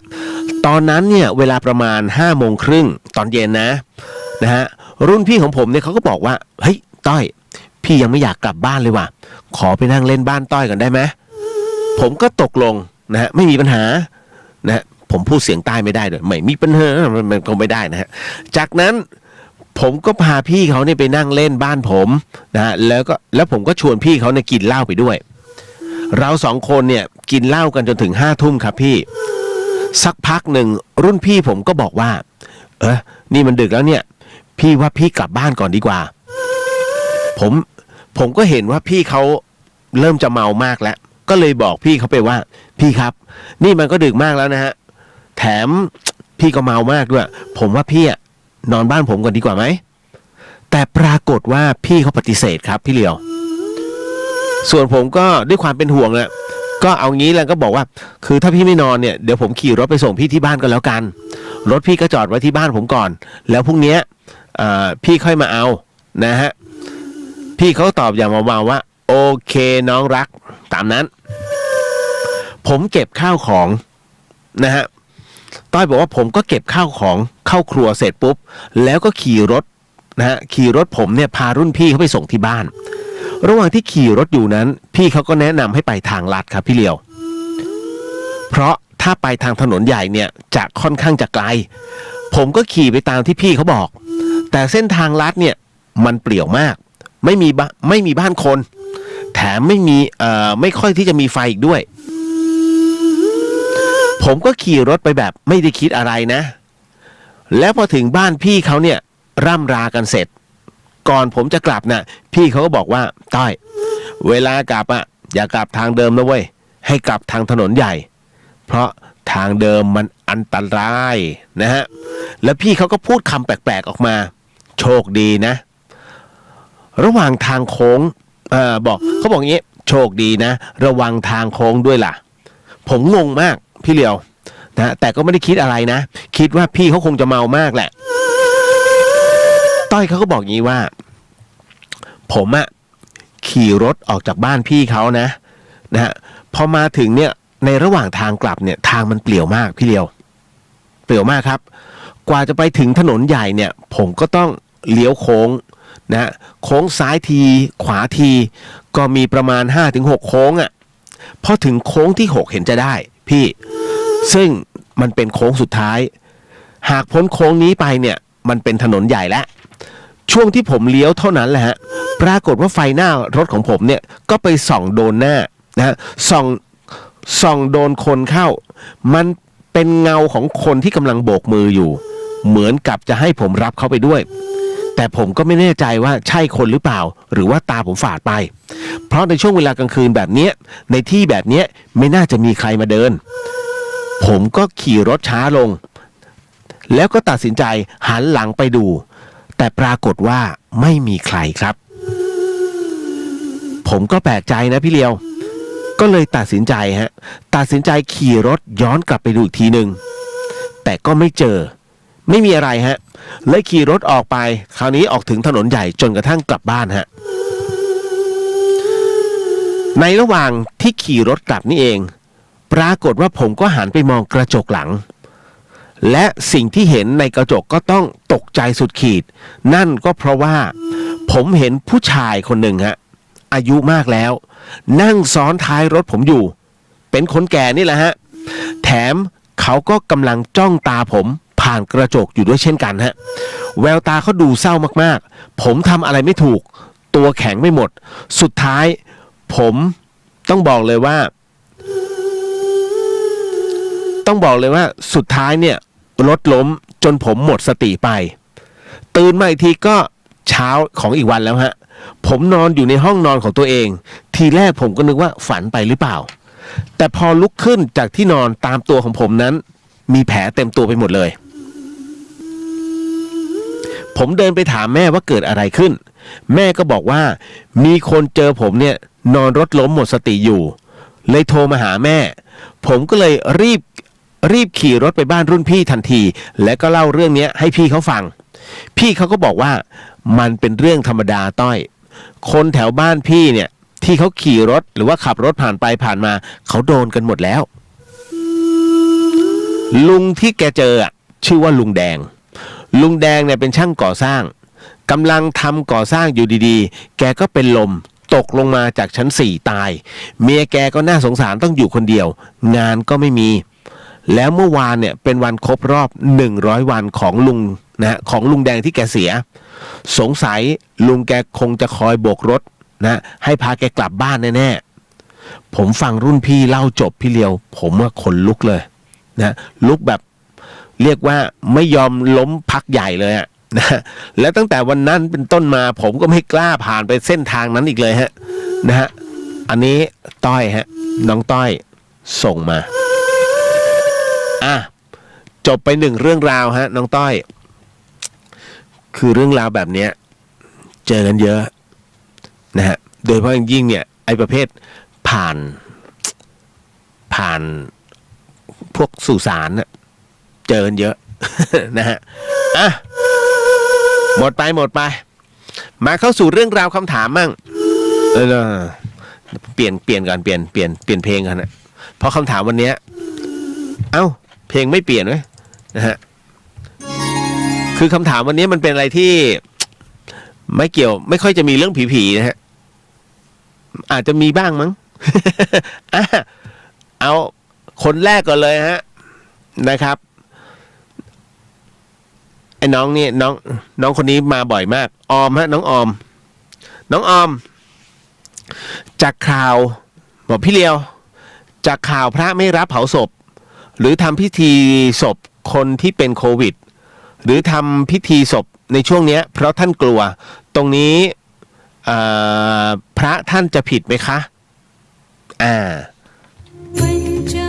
ก็เป็นข่าวคือโครมผมก็ดูอยู่นะฮะไปตัดสินท่านไม่ได้หรอกมันเป็นสิทธิ์ของท่านนะฮะคืออย่างนี้เดี๋ยวผมบอกกันนะท่านพูดถูกแต่ท่านพูดผิด นะฮะท่านพูดถูกแต่ท่านพูดผิดมันเลยทำให้มีกระแสตีกลับที่วัดของท่านเยอะมากนะน่าจะมหาสารคามใช่ไหมถ้าจำไม่ผิดนะคืออย่างนี้เรื่องราวที่อะไรนะหลวงพ่อท่านนะฮะติดป้ายไม่รับเผาศพนะฮะแล้วก็บอกว่าเตาไฟฟ้ามันเสียนะครับ อันเนี้ยเราไม่ว่ากัน ก็ต้องบอกว่า เรื่องราวของวัดเป็นเรื่องราวของเจ้าอาวาสเป็นสิทธิของเจ้าอาวาสห้ามนะฮะจะให้ไม่ให้ขึ้นอยู่กับท่านนะครับจะบอกว่าท่านผิดไม่ใช่มันเป็นอาณาบริเวณของท่านแต่ผมต้องบอกก่อนนะฮะว่าวัดกับที่เผาศพแยกกันนะฮะดูเหมือนจะอยู่ในดูเหมือนจะอยู่ในเขตวัดแต่จริงๆแล้วต้องแยกส่วนวัดจริงๆเนี่ยมันจะประกอบไปด้วยที่พักสงฆ์นะฮะอาจจะมีศาลาการประเรียนบ้างนะครับก็คือสถานเป็นศาลาที่ประกอบศาสนกิจของสงฆ์มีวิหารแล้วก็มีอุโบสถแค่นั้นอุโบสถมีได้หนึ่งนะฮะแต่ที่บอกสร้างอุโบสถ2อุโบสถอย่างเงี้ยนะฮะจริงๆแล้วอันนี้ผมไม่มั่นใจว่าทำได้หรือเปล่าแต่ถ้าวิหารเนี่ยทำได้เยอะแยะเลยจะมีวิหารเยอะแยะไปหมดเนี่ยได้หมดแต่อุโบสถเหมือนจะได้มีแค่หลังเดียวนะถ้าจำไม่ผิดนะครับ เพราะว่าอุโบสถจะต้องลงเสมานะฮะวิสุงคมสีมานะฮะ ในเขตพัทธสีมาทั้งหมดนะเอาละอันนี้ก็เลยต้องบอกก่อนนั่นแหละฮะนั่นคือเขตวัดเมนไม่จัดอยู่ฮะที่เผาศพจะไม่จัดศาลาสวดศพจะไม่จัดอยู่ในเขตของวัดนะเขาจะแยกออกมานี่คือตามพระวินัยแต่มันอาจจะอยู่ในบริเวณวัดเนี่ยเด็ดใช่ถูกนะฮะอยู่ในอาณาเขตพื้นที่ของวัดนะถูกนะฮะเหมือนกับหลุมศพในสมัยก่อนนั้นนิยมฝังนะฮะมากกว่าเผานะฮะเผาเพิ่งจะมามีเมื่อไม่นานมาเนี้ยนะฮะในสมัยโลกหะง่ายๆนะนิยมเผาแต่เมื่อก่อนเนี่ยฝังนะฮะพอฝังเนี่ยเสร็จปุ๊บเขาจะฝังในบริเวณป่าช้าก็คือเป็นพื้นที่สาธารณะไม่ขึ้นกับวัดแล้วก็ไม่ขึ้นกับชาวบ้านไม่อยู่ในที่ดินชาวบ้านเป็นพื้นที่ที่ทางรัฐจัดสรรหลังปุ๊บจะให้อยู่ในส่วนของวัดนะฮะให้วัดดูแลในส่วนของหลุมฝังศพนะฮะในสมัยก่อนเพราะฉะนั้นเนี่ยตอนนี้ทั้งหมดทั้งมวลตรงไหนที่มีกู่ตรงนั้นมันยืนยันว่านี่คืออาณาเขตของวัดเก่านะครับอันนี้พูดภาพรวมก่อนนะครับในส่วนของตรงนี้ที่ผมบอกว่าท่านทำถูกแต่ท่านทำผิดเพราะว่า1ที่ท่านทำถูกเนี่ยมันคืออาณาเขตของท่าน2สิ่งที่ท่านทำผิดก็คือท่านไม่น่าพูดในส่วนของที่ว่าถ้าเอาคนมาเป็นที่เป็นโควิดมาถึงเสร็จปุ๊บเนี่ยเดี๋ยวจะไม่มีคนมาทำบุญมันเหมือนกับว่าท่านขอรับข้างเดียวเข้าใจใช่ไหมฮะขอได้แต่ข้างเดียวคือต้องการคนมาทำบุญนะฮะจริงๆเนี่ยวัดสถานปฏิบัติธรรมเขาเรียกว่ามีหน้าที่สงเคราะห์โยมฮะหน้าที่ของพระคือการสงเคราะห์ญาติโยมเมื่อญาติโยมขออะไรนั้นไม่ใช่ว่าท่านจะรับปากสงเคราะห์ทั้งหมดก็ไม่ใช่ท่านจะต้องพิจารณาอันไหนสงเคราะห์ได้ก็สงเคราะห์อันไหนสงเคราะห์ไม่ได้ก็เดี๋ยวก่อนขอศึกษาก่อนจนกระทั่งสาธารณสุขจังหวัดเนี่ยหรือว่าสำนักพุทธเนี่ยต้องมาคุยกับท่านถูกไหมแล้วมาบอกว่าหลวงพ่อครับคนที่เป็นโควิดแล้วเสียชีวิตเนี่ยเขาจะแพ็คนะฮะด้วย3ชั้นนะฮะเชื้อนะครับคือโควิดมันติดจากสารคัดหลั่งน้ำลายน้ำมูกนะฮะไอจามเหงื่ออย่างเงี้ยฮะโควิดติด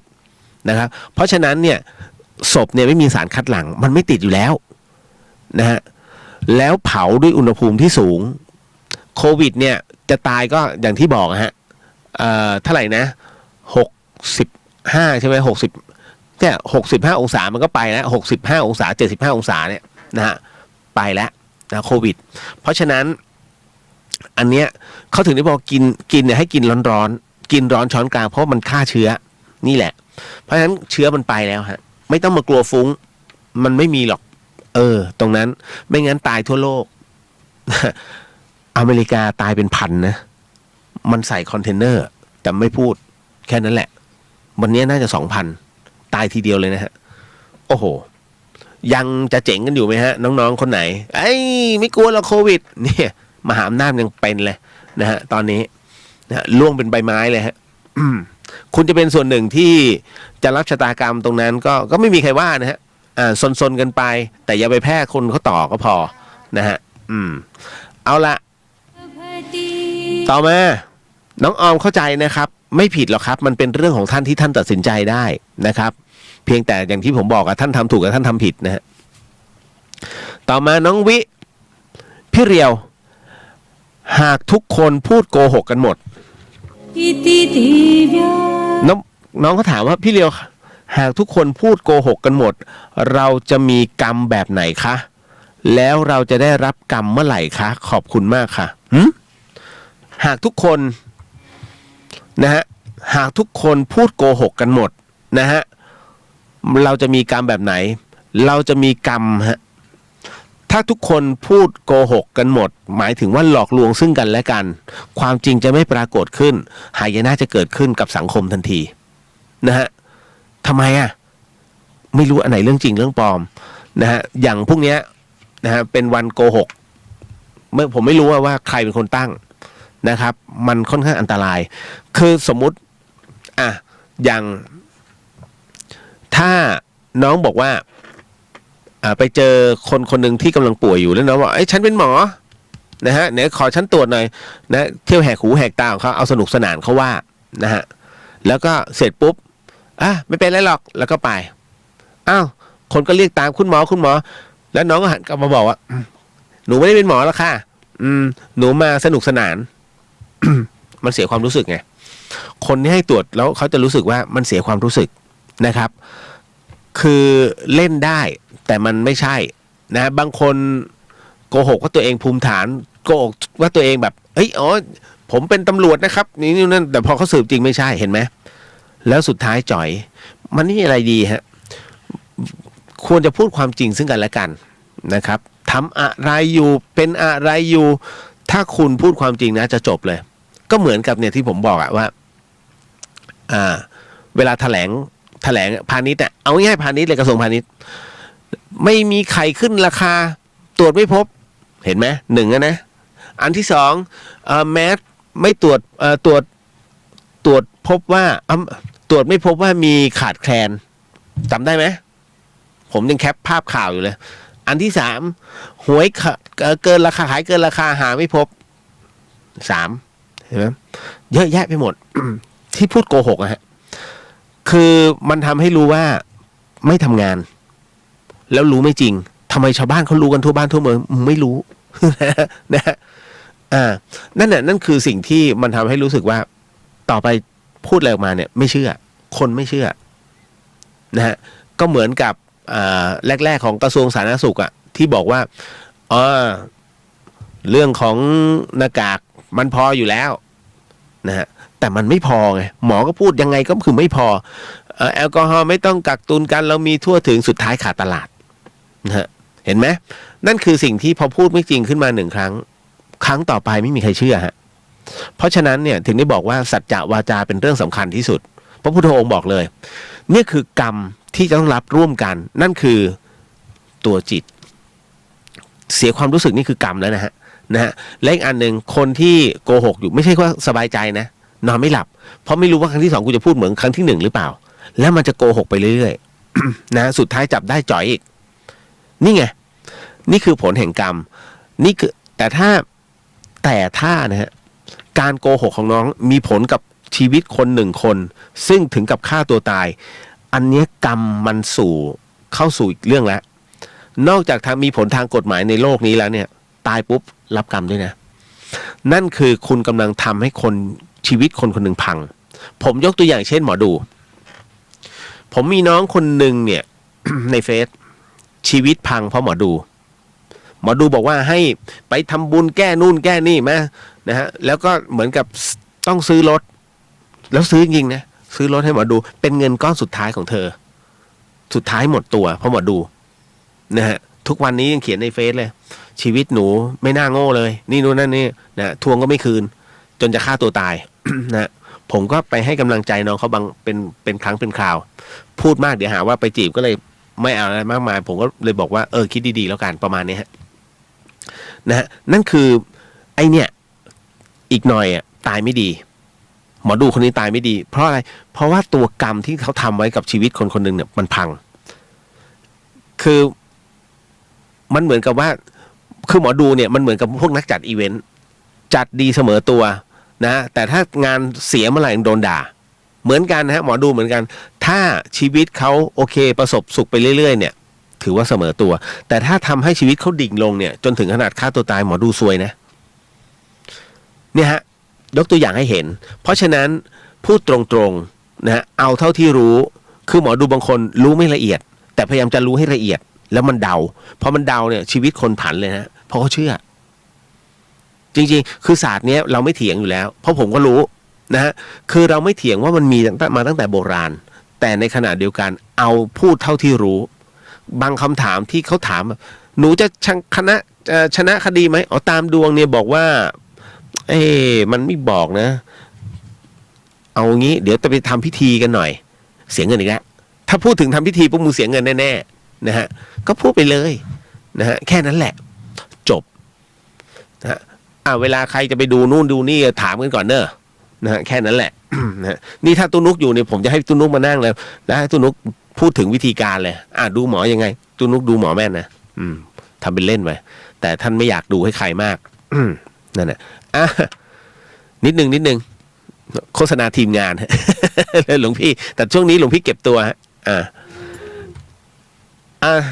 โอเคแล้วนะน้องวิอันนี้อะไรโยเดียซักผ้า 2,500 นี่กรรมของชายหรือหญิงคะหรือกรรมร่วมกันซักผ้าเลย 2,500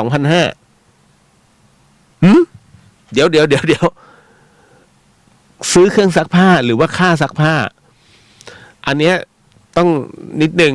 นะฮะแต่ว่าถ้ารับจ้างซักผ้าในราคา 2,500 ถือว่าลาบลอยฮะถ้าใครจ่ายนะ อ้วนมาแล้วจ้าครับผมนะฮะอันนี้คุณศักดิ์ชัยบอกว่าหลวงพ่อแกคงจะกลัวว่าศพจะไอหรือจามนะครับ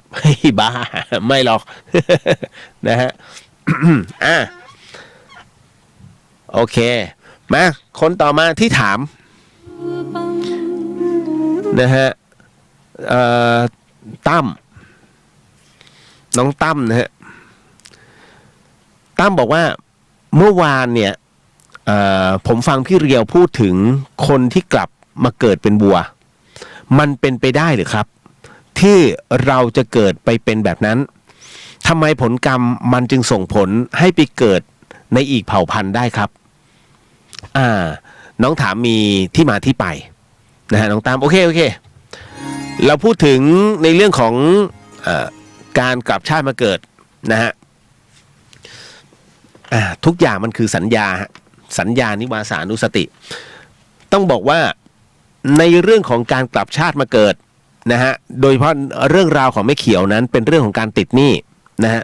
คือจะบอกว่าไม่มีใครไปลิขิตทั้งหมดทั้งมวลเนี่ยมันเป็นเรื่องของกรรมตัวกรรมเป็นตัวลิขิตสวัสดีครับเติ้ลฮะนะฮะอะไรนะพีก่อสร้างใช่ไหมฮะเติ้ลสวัสดีครับก่อตั้งบริษัทใหม่ฝากเนื้อฝากตัวนะฮะอยู่ตรงไหนอะไรยังไงบอกได้นะฮะเดี๋ยวโฆษณาให้ โยเดียบอกว่าข่าวดังเมื่อคืนจริงดิค่าซักผ้า 2,500 บ้าไปแล้วอันนี้ไม่ใช่เลยฮะร้องสคบได้แล้วด้วยสภาพเศรษฐกิจแบบนี้นะฮะต้องดูก่อนเดี๋ยวไม่ใช่ต้องดูก่อนว่าผ้าที่เขาซักเป็นแบบไหนเดี๋ยว 2,500 เนี่ยซักสูทหรือเปล่าหรือว่าซักผ้าไหมถ้าซักผ้าไหมแพงนะทำเป็นเล่นใหม่คุณเคยซักผ้าไหมไหมซักแห้งผ้าไหมแพงนะฮะผ้าไหมรู้สึกจะตัวละ1,300ถ้า 2-3 ตัวเนี่ยฮะคือต้องดูชนิดผ้าด้วยไม่ใช่แต่ถ้าซักทั่วไปเนี่ย 2,500 โอเคแพงแต่ถ้าซักผ้าไหมหรือว่าสูททักซิโดอะไรพวกเนี้ยไอ้นี่ถือว่าราคาแบบถือว่าถูกนะ 2,500 นี่ผมพูดเรื่องจริงนะ เพราะว่าบังเอิญผมท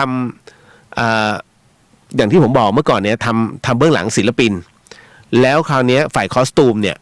เวลาเขาตั้งค่าเบิกค่าซักผ้าเนี่ยผมต้องถามเฮ้ยมันแพงยังวะ 6-7 พันก็คอสตูมเวลาศิลปินใส่ถ่ายปกเทปนะฮะเมื่อก่อนเนี่ยมันเป็นเทปซีดี ต้องถ่ายหน้าปกเนี่ยมันต้องเปลี่ยนตลอดเราก็จะรู้อ๋อราคาเรทในการซักผ้าประมาณนี้อันนี้ใช่นะฮะอันนี้บอกไว้ก่อนนะครับคนต่อมาฮะที่ถามมาตั้มนะครับตั้มถามในเรื่องของเมื่อวานนี้มันเป็นเรื่องของบุพเพนิวาสานะฮะมันเป็นเรื่องของตัวกรรมเป็นผู้กำหนดนะฮะไม่มีใครกำหนดได้ถ้าชั่วมากผมยกตัวอย่างอันนี้ไม่ได้อันเนี้ยผมไม่ได้รู้เองแต่ว่ามีผู้รู้นะครับผมใช้คำว่าผู้รู้แล้วกันแล้วมีการเขียนเป็นหนังสือบันทึกอะไรเรียบร้อยที่อยู่เก่าของเขาอะไรนี้ตัวตนมีเรียบร้อยตัวตนในอดีตชาติมีนะฮะแต่ตามคำทำนายนั้นตอบไม่ได้นะเพราะว่ามันไปเกิดเป็นปลาทูจำได้ไหมที่ผมเล่าเรื่องของบุคคลท่านหนึ่งซึ่งเขียนหนังสือในเรื่องของการติดต่อ3โลกรับรู้ถึงในเรื่องของชื่อที่อยู่นะฮะอยู่หมู่บ้านไหนบ้านเลขที่เท่าไรถนนไหนอำเภออะไรนะฮะเป็นลูกของคนนี้นะฮะแม่ชื่ออันนี้พ่อชื่อนี้มาก่อนนะฮะรู้ขนาดนั้นน่ะแล้วพูดถึงนาที20-50 กว่าคนเฮ้ยไม่เชื่อไม่ได้นะ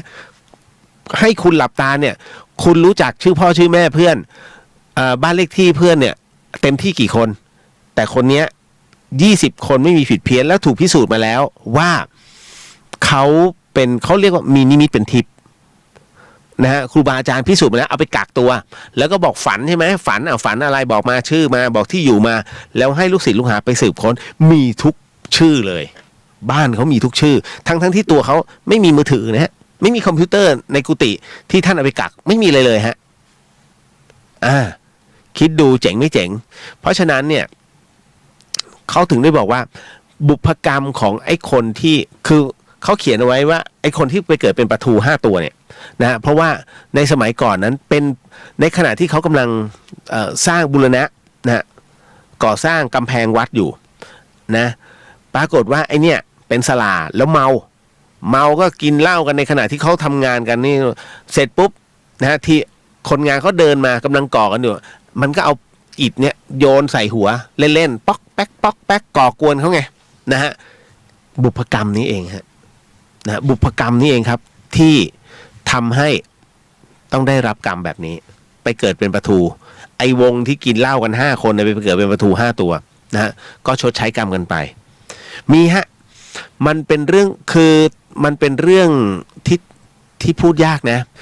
ผมถึงได้บอกว่าให้คุณไปดูหนัง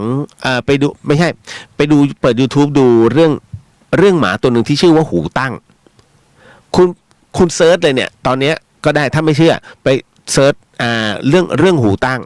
นะฮะแล้วคุณก็จะรู้เองนะฮะว่าเรื่องราวของหูตั้งคือใครกับชาติมาเกิดแต่เกิดเป็นหมานะฮะเพราะฉะนั้นเนี่ยตัวกรรมมันจึงเป็นตัวบีบของบุคคลแต่คนไม่เชื่อไงเพราะด้วยยุคสมัยที่มันปรับเปลี่ยนไปนะฮะในเร็ววันมากยิ่งขึ้นมันทำให้คนไม่เชื่อเรื่องนี้แต่จริงแล้วไม่ใช่ฮะเบื้องลึกแล้วเรื่องราวของจิตวิญญาณอยู่ในตัวตนทุกคนนั่นแหละฮะเหมือนกับครูบาอาจารย์แล้วกันนะฮะท่านจะรับรู้เรื่องราวของตัวเองเนี่ยท่านบอกเสมอว่าจิตสุดท้ายวาระจิตสุดท้ายของคนเนี่ยมันจะฟ้องเลยว่าชาติต่อไปคุณเนี่ยคือใครจะเกิดเป็นอะไรกำลังจะตายเนี่ยจะเป็นอะไรมันจะเห็นก่อนล่วงหน้านะฮะเพราะฉะนั้นใครที่กำลังชดใช้กรรมอย่างครูบาอาจารย์ท่านเนี่ยก่อนที่ท่านจะมรณภาพรูปหนึ่งแล้วกันผมไม่เอ่ยชื่อนะครับที่ผมเคยเล่าให้ฟังนะฮะว่านี่คือกรรมที่ท่านต้องชดใช้ก็คือการเคยเอาไก่ไปตีนี่คือกรรมที่เอาไก่ไปตีการตีไก่คือการทรมานสัตว์ถูกไหมนั่นคือบุพกรรมสุดท้ายที่ท่านต้องชดใช้แล้วพอถึงณตรงนั้นเสร็จปุ๊บ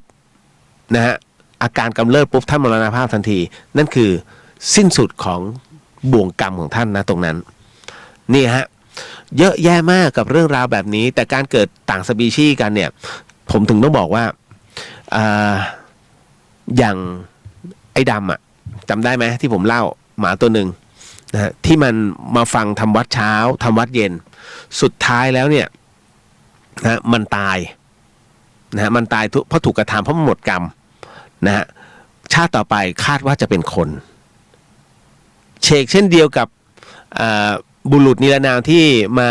กราบเท้าหลวงพ่อจรัญผมก็เล่าอยู่เรื่อยๆเรื่องนี้นะฮะในขณะที่หลวงพ่อจรัญกำลังจะขึ้นทำวัดเย็นเนี่ยฮะนะมีบุรุษนิรนามคนหนึ่งนะมาขวางท่านแล้วก็ก้มกราบเท้าหลวงพ่อครับผมจะมาลาไปเกิดแล้วนะฮะ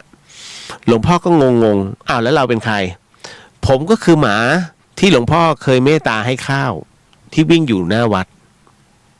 หลวงพ่อก็เลยโมทนาบุญจากนั้นเขาก็หายไปนะถอยหลังแล้วก็หายไปหลวงพ่อจึงเรียกคนสนิทมาถามว่าไปถามซิว่ามีหมาตายบ้างไหมปรากฏว่ามีหมาเพิ่งถูกรถชนเมื่อช่วงบ่ายที่ข้างวัดอัมพวันฮะนั่นแหละไอ้ดำตัวนั้นนะมาเป็นคนตรงนี้ฮะหลวงพ่อจึงบอกว่าเนี่ยเขาชดใช้แล้วในตัวกรรมเก่าที่เขาเคยทำมาต่อไปเขาจะกลับมาเกิดเป็นคนเหมือนเดิมเหมือนกับไอ้หมีธรรมสถานเนี่ยมันตายไปแล้วนะฮะนั่นคือเคยเป็นคนมาก่อนแล้วลบหลู่ครูบาหลวงวัดฝายหินจนกระทั่ง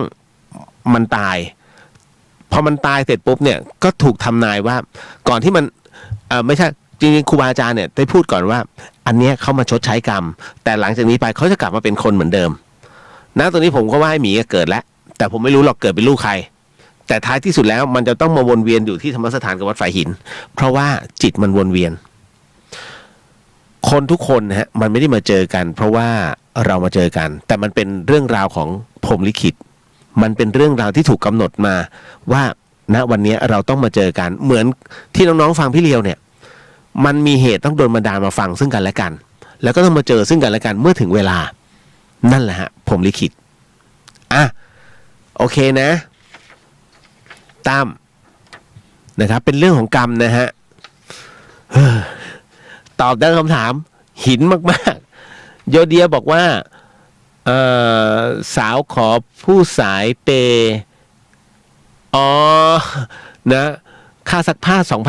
2,500 ค่ะถ้าผู้ไม่โอนจะด่าหยาบคายแล้วจะงอน ต้องง้อด้วยการซื้อทองและแอบหนีไปแต่งงานผู้เลยมาประจานเพจดังอ๋ออันนี้หรือว่ากรรมและกาม นะอันนี้เขาเรียกกรรมและกามทำไมจึงเป็นเช่นนั้นกามคือความอยากนะฮะกามคือความอยากไม่ใช่เซ็กที่บอกอย่างเงี้ยเพราะว่าผู้สายเปย์ใช่ไหมนะฮะเพราะฉะนั้นเนี่ยผู้ชายเนี่ยเป็นอะไรที่อยากเปย์ทำไมเปย์เพื่ออยากได้เธอมาครอบครองนี่คือกามโดยใช้เงินนะครับแต่ไม่ได้ใช้ความเขาเรียกว่าใช้ความรู้สึกซึ่งกันและกันโอ้โหโยเดียบอกค่าซักผ้า 2,500 ค่าไฟ 1,800 ค่าน้ำ 1,000 ค่าแต่งหน้าวันงาน 1,500 ค่าช่างถ่ายรูป 5,000 ค่าทำเล็บ 1,300 ค่าอัดฉีด3 วัน 1,500 ปลอเสียเป็นแสนแขนไม่ได้จับมีแต่คนแฉว่าหลอกเอาเงินผู้สร้างโลกไว้หลายใบ โอ้โหมาละเอียดเลยนะฮะอันนี้ถือว่ามันเป็นกรรมฮะมันเป็นกรรมซึ่งกันและกันเพราะว่ามันโดนลิขิตมางั้นแสดงว่าผู้เคยทำกับเขาไว้ก่อนนะฮะในอดีตชาติของฟรีไม่มีในโลกนะวันนี้มันมีเหตุถ้าเขาให้นะมันมีเหตุหมายถึงว่ามันต้องมีเหตุบางอย่างที่ทำให้เขาสามารถจ่ายได้ทำไมมันเป็นเพราะอะไรที่ต้องจ่ายได้ขนาดนี้ถ้าไม่ใช่ตัวกรรมบีบให้เชื่อซึ่งจริงเขายอมอยู่แล้วไงนะเขายอมเองนะมันเป็นเพราะตัวกรรมไปบีบเขามันเลยต้องจ่ายแบบนั้นนี่แหละฮะนะบอกแล้วของฟรีไม่มีในโลกครับครูฟังนะหลอกใครหลอกได้แต่กรรมเนี่ยมันจะเวียนวนฮะ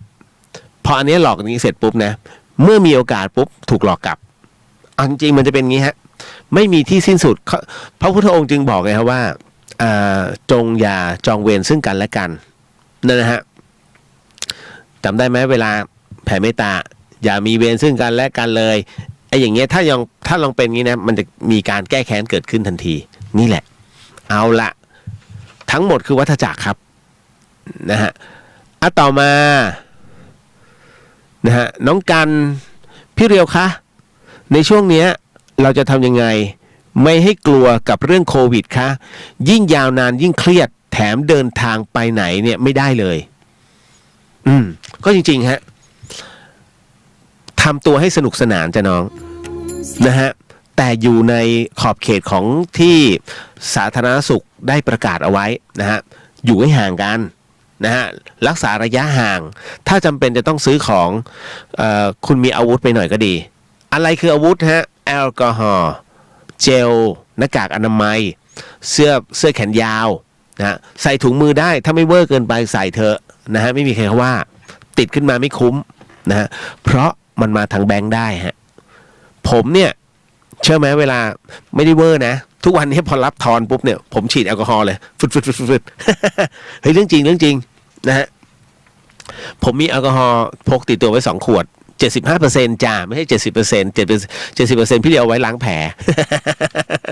คือเรื่องจริงจ้ะนะฮะนี่เลยบอกไว้ก่อนนะฮะพอถึงหน้าตรงนี้เสร็จปุ๊บนะครับคุณอย่าไปเครียดกับมันถ้าคุณเครียดก็คือเครียดเพราะฉะนั้นคุยกับใครก็ได้สนุกสนานไปนะฮะไม่จำเป็นต้องเจอยิ่งตรงนี้เป็นเรื่องราวที่ดีคุณเข้าไปอินบ็อกซ์เลยสวัสดีค่ะเป็นเพื่อนคุยกับเราหน่อยได้ไหมตอนนี้เราเครียดมากเรื่องโควิดอะไรก็ว่าไปนะฮะแต่สุดท้ายจะไปยืมเงินมันเดี๋ยวโดนด่า เพราะฉะนั้นเนี่ยเอาแค่นี้พอนะฮะแล้วก็ออกกำลังได้แต่มีช่วงระยะห่างพอสมควรนะฮะไม่ใช่อยู่บ้านอ้วนๆนะครับอันนี้นะครับน้องทำเป็นตัวเองได้นะทำไมผมถึงไม่พูดในเรื่องของปฏิบัติธรรมแล้วก็นั่งสมาธิผมถามถ้าพูดไปทำได้ไหมนะฮะเพราะชีวิตคนมันต้องทำงานนะฮะแล้วจิตมันจะฟุ้งซ่านอยู่พูดไปก็แค่นั้นวัดทุกวัดปิดสถานปฏิบัติธรรมทุกที่ปิดมันจะปฏิบัติตรงไหนปฏิบัติที่บ้านทำได้เหรอนะฮะถ้าทำได้ออกกำลังเถอะจะได้ไม่อ้วน กินผักเยอะๆนะจ๊ะนะฮะผมพูดผิดป่ะนะฮะแต่ถ้าปฏิบัติในเรื่องของสวดมนต์ก่อนนอนสมาทานศีลก่อนนอนน่าจะดีมากนะครับเพราะว่าศีลเนี่ยมันจะครอบหมดเลยนะครับแล้วทำให้คุณมีสมาธิผมอะไม่ได้เวอร์นะผมเป็นคนที่มีศีล5เป๊ะมากจริงๆถ้าคนที่ใกล้ผมเนี่ยเขาจะรู้เลยว่าพี่เลียวศีล5ครบงงจริงดิพี่นะเห็นไปแลกที่นู่นที่นี่ที่นั่นนะฮะอ๋อแลกส่วนแรกฮะ แต่ผมว่าศีลที่ผมบอกว่าศีลเปียเพราะว่าก่อนนอนฮะก่อนนอนผมจะสมาทานศีล5เสมอพุทโธธัมโมสังโฆศีลข้อ1ไม่ฆ่าสัตว์ศีลข้อ2ไม่ลักทรัพย์ศีลข้อ3ไม่ประพฤติผิดในการศีลข้อ4ไม่พูดเท็จศีลข้อ5ไม่ดื่มสุราและของมึนเมานะบัดนี้ข้าพเจ้าตั้งใจรักษาศีลแล้วบัดนี้ข้าพเจ้าคือผู้มีศีลด้วยอำนาจแห่งศีลนี้ขอให้ข้าพเจ้านั้นนอนหลับฝันดีและพรุ่งนี้ขอให้มีโชคมีลาภจบหลับ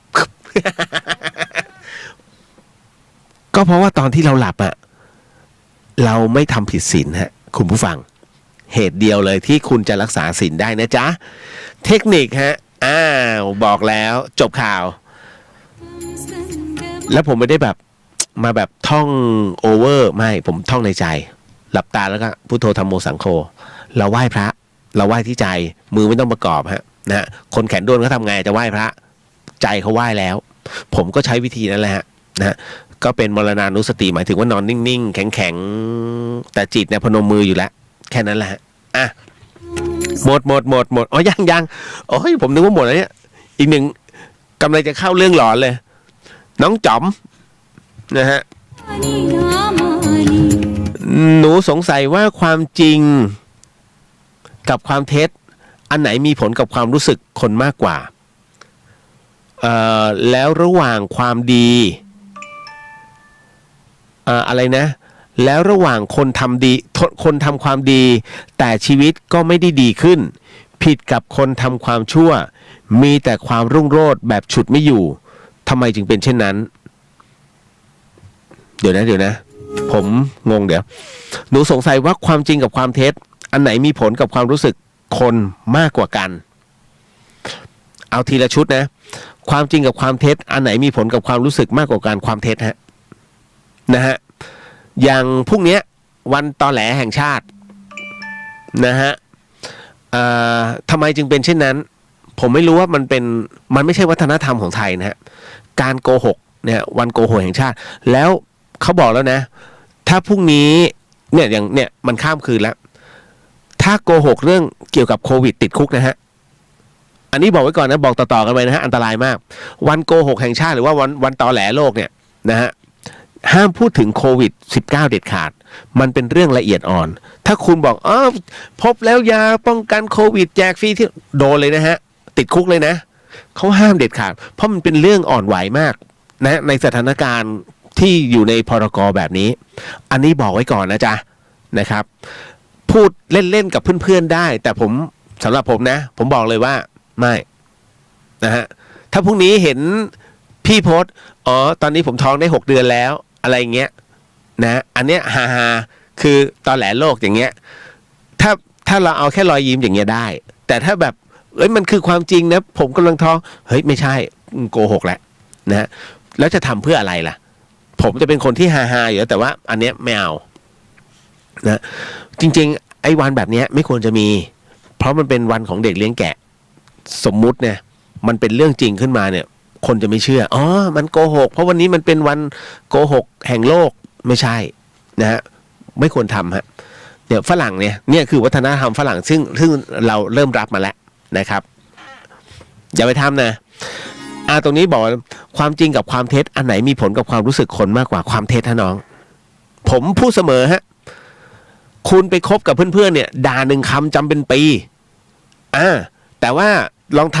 งทำดีให้เขาสิขอบคุณแล้วลืมนะฮะจริงๆเนี่ยถามเหล่าบรรดาพ่อค้าแม่ขายก็ได้อะไรนะฮะที่ทำให้คุณจำมากกว่าระหว่างขอยืมเงินแล้วไม่ใช้นะฮะกับเอาข้าวของเนี่ยไปแจกแม่ค้าพ่อค้าแต่ละคน ยืมเงินไม่ใช้สิกูจำได้แม่น นั่นนะฮะ นะฮะพอยืมเงินแล้วไม่ใช้ไปทวงบอกไม่ได้ยืมความเท็จมันทำให้พุ่งปี๊ดเพราะฉะนั้นมันมีผลกับความรู้สึกนะฮะทำไมจึงเป็นเช่นนั้นล่ะผมพูดแล้วไงว่า Data คือส่วนลึกของจิตการบันทึกความจำของจิตนั้นนะฮะมันจะบันทึกเรื่องราวร้ายๆก่อนเรื่องราวดีๆจะถูกบันทึกไว้ตื้นมากครับทำไมจึงเป็นเช่นนั้นเพราะตัวจิตตัวเนี้ยเพราะคำพูดหรือว่าคำกล่าวเท็จคำด่าที่มันมีความรู้สึกต่อจิตใจเนี่ยมันจะถูกฝังลงไปมันคือความแค้นฮะผมเชื่อมั่นว่าทุกคนมี 100%ทุกคนผ่านเรื่องนี้มาหมดฮะไม่เคยมีไม่เคยมีใครไม่เคยผ่านนะคำตำหนิคำด่าที่มันกัดกินและแทงหัวใจของคุณไม่เคยมีใครไม่เคยผ่านต้องผ่านทุกคนฮะนะฮะเพราะฉะนั้นบอกเลยเพราะฉะนั้นนะฮะไอ้ตัวนี้แหละที่เขาถึงได้บอกว่าไปปฏิบัติธรรมซะไปฝึกจิตฝึกทำไมฝึกเพื่อไม่ให้คุณเนี่ยไปฟุ้งกับมันอย่าไปเอาไอ้ตัวติดลบเนี่ยพลังลบเนี่ยที่มันฝังอยู่เนี่ยนะฮะดึงออกมาใช้ถ้าคุณเอาพลังลบออกมาใช้นั้นคุณทำมาค้าขึ้นไม่ได้ยากเพราะตัวจิตมันเครียดแค้นอย่างเดียวแต่ถ้าคุณเนี่ยพยายามเขาเรียกดีดพลังลบเนี่ยที่มันติดอยู่ลึกๆโดยการปฏิบัติธรรมเนี่ยแล้วให้มีสมาธิแล้วพิจารณามันมึงเป็นของไม่จริงนี่หว่าอย่าไปเลยนะฮะไปท้าลบมันก็แค่นั้นเพราะฉะนั้นเป็นมิตรกันดีกว่าถ้าพูดคิดพลังบวกปุ๊บอีตัวนี้หายเลยฮะเพราะฉะนั้นนี่นะฮะทุกอย่างผลจากความรู้สึกเนี่ยความเท็จจะมีผลมากกว่าความจริงนะจ๊ะอันนี้น้องเขาถามมาต่อว่าและระหว่างความดีแต่ชีวิตอะไรวะแต่ชีวิตก็ไม่ได้ดีขึ้นผิดกับคนทำความชั่วที่มีแต่ความรุ่งโรจน์แบบฉุดไม่อยู่น้องกำลังจะบอกว่าทำดีได้ดีมีที่ไหนทำชั่วได้ดีมีถมไปใช่ไหมอารมณ์นี้ใช่ไหมฮะทำไมจึงเป็นเช่นนั้นเป็นเพราะว่าเขาใช้บุญเก่าอยู่ของฟรีไม่มีในโลกฮะให้น้องจำไว้อย่างหนึ่งว่าพื้นฐานของการพบปะผู้คนไม่เหมือนกันทำไมน้องบางคนเลือกเรียนสายอาชีพนะฮะ และน้องบางคนทำไมจึงเลือกเรียนสายสามัญเลือกเข้ามหาวิทยาลัยแทนที่จะเข้าอาชีวะเพราะอะไรความคิดที่ต่างกันสังคมที่ต่างกันแต่ท้ายที่สุดแล้วอะไรคือสังคมอันแท้จริงอะไรคือสังคมจอมปลอมมันมีให้คิดอยู่สังคมที่แท้จริงนะฮะและสังคมจอมปลอมมีปนเปกันไปแต่สายอาชีพนั้นเป็นสายที่มีสังคมอันแท้จริงเนี่ยเยอะกว่าทำไมจึงเป็นเช่นนั้นเพราะวิชาชีพวิชาชีพเป็นตัวกำหนดชีวิตคนคุณดูดิตอนนี้ออฟฟิศตายหมดอะไรที่อยู่ได้ช่างไงสายอาชีพผมถึงเวลาใครมาถามผมพี่เนี่ยหนูจะให้ลูกเนี่ยเข้ามหาลัยดีหรือว่าเรียนอะไรดีผมบอกถ้ามึงเข้าสายอาชีพได้เข้าถ้าเป็นข้าราชการได้เหมือนกับถ้าสอบในร้อยอะไรพวกนี้ได้เข้านั้นแต่ถ้าเรียนมหาลัยไม่แนะนำถ้าจะเรียนมหาลัยให้เรียนนิติทำไมต้องเรียนนิติล่ะแนวโน้มมันจะมีคดีความเยอะนะฮะทนายพวกนี้ได้เงินเยอะ นะฮะผมก็จะบอกเลยนะเพราะฉะนั้นอย่างอื่นถ้าเรียนเงียบนะง่อยฮะทำไมจึงเป็นเช่นนั้นล่ะสังคมมหาวิทยาลัยนั้นเป็นสังคมที่เรียกว่ามันจะเจอในระดับเดียวกันแต่ท้ายที่สุดแล้วเนี่ยคุณต้องไปหาผู้ไหนนะฮะ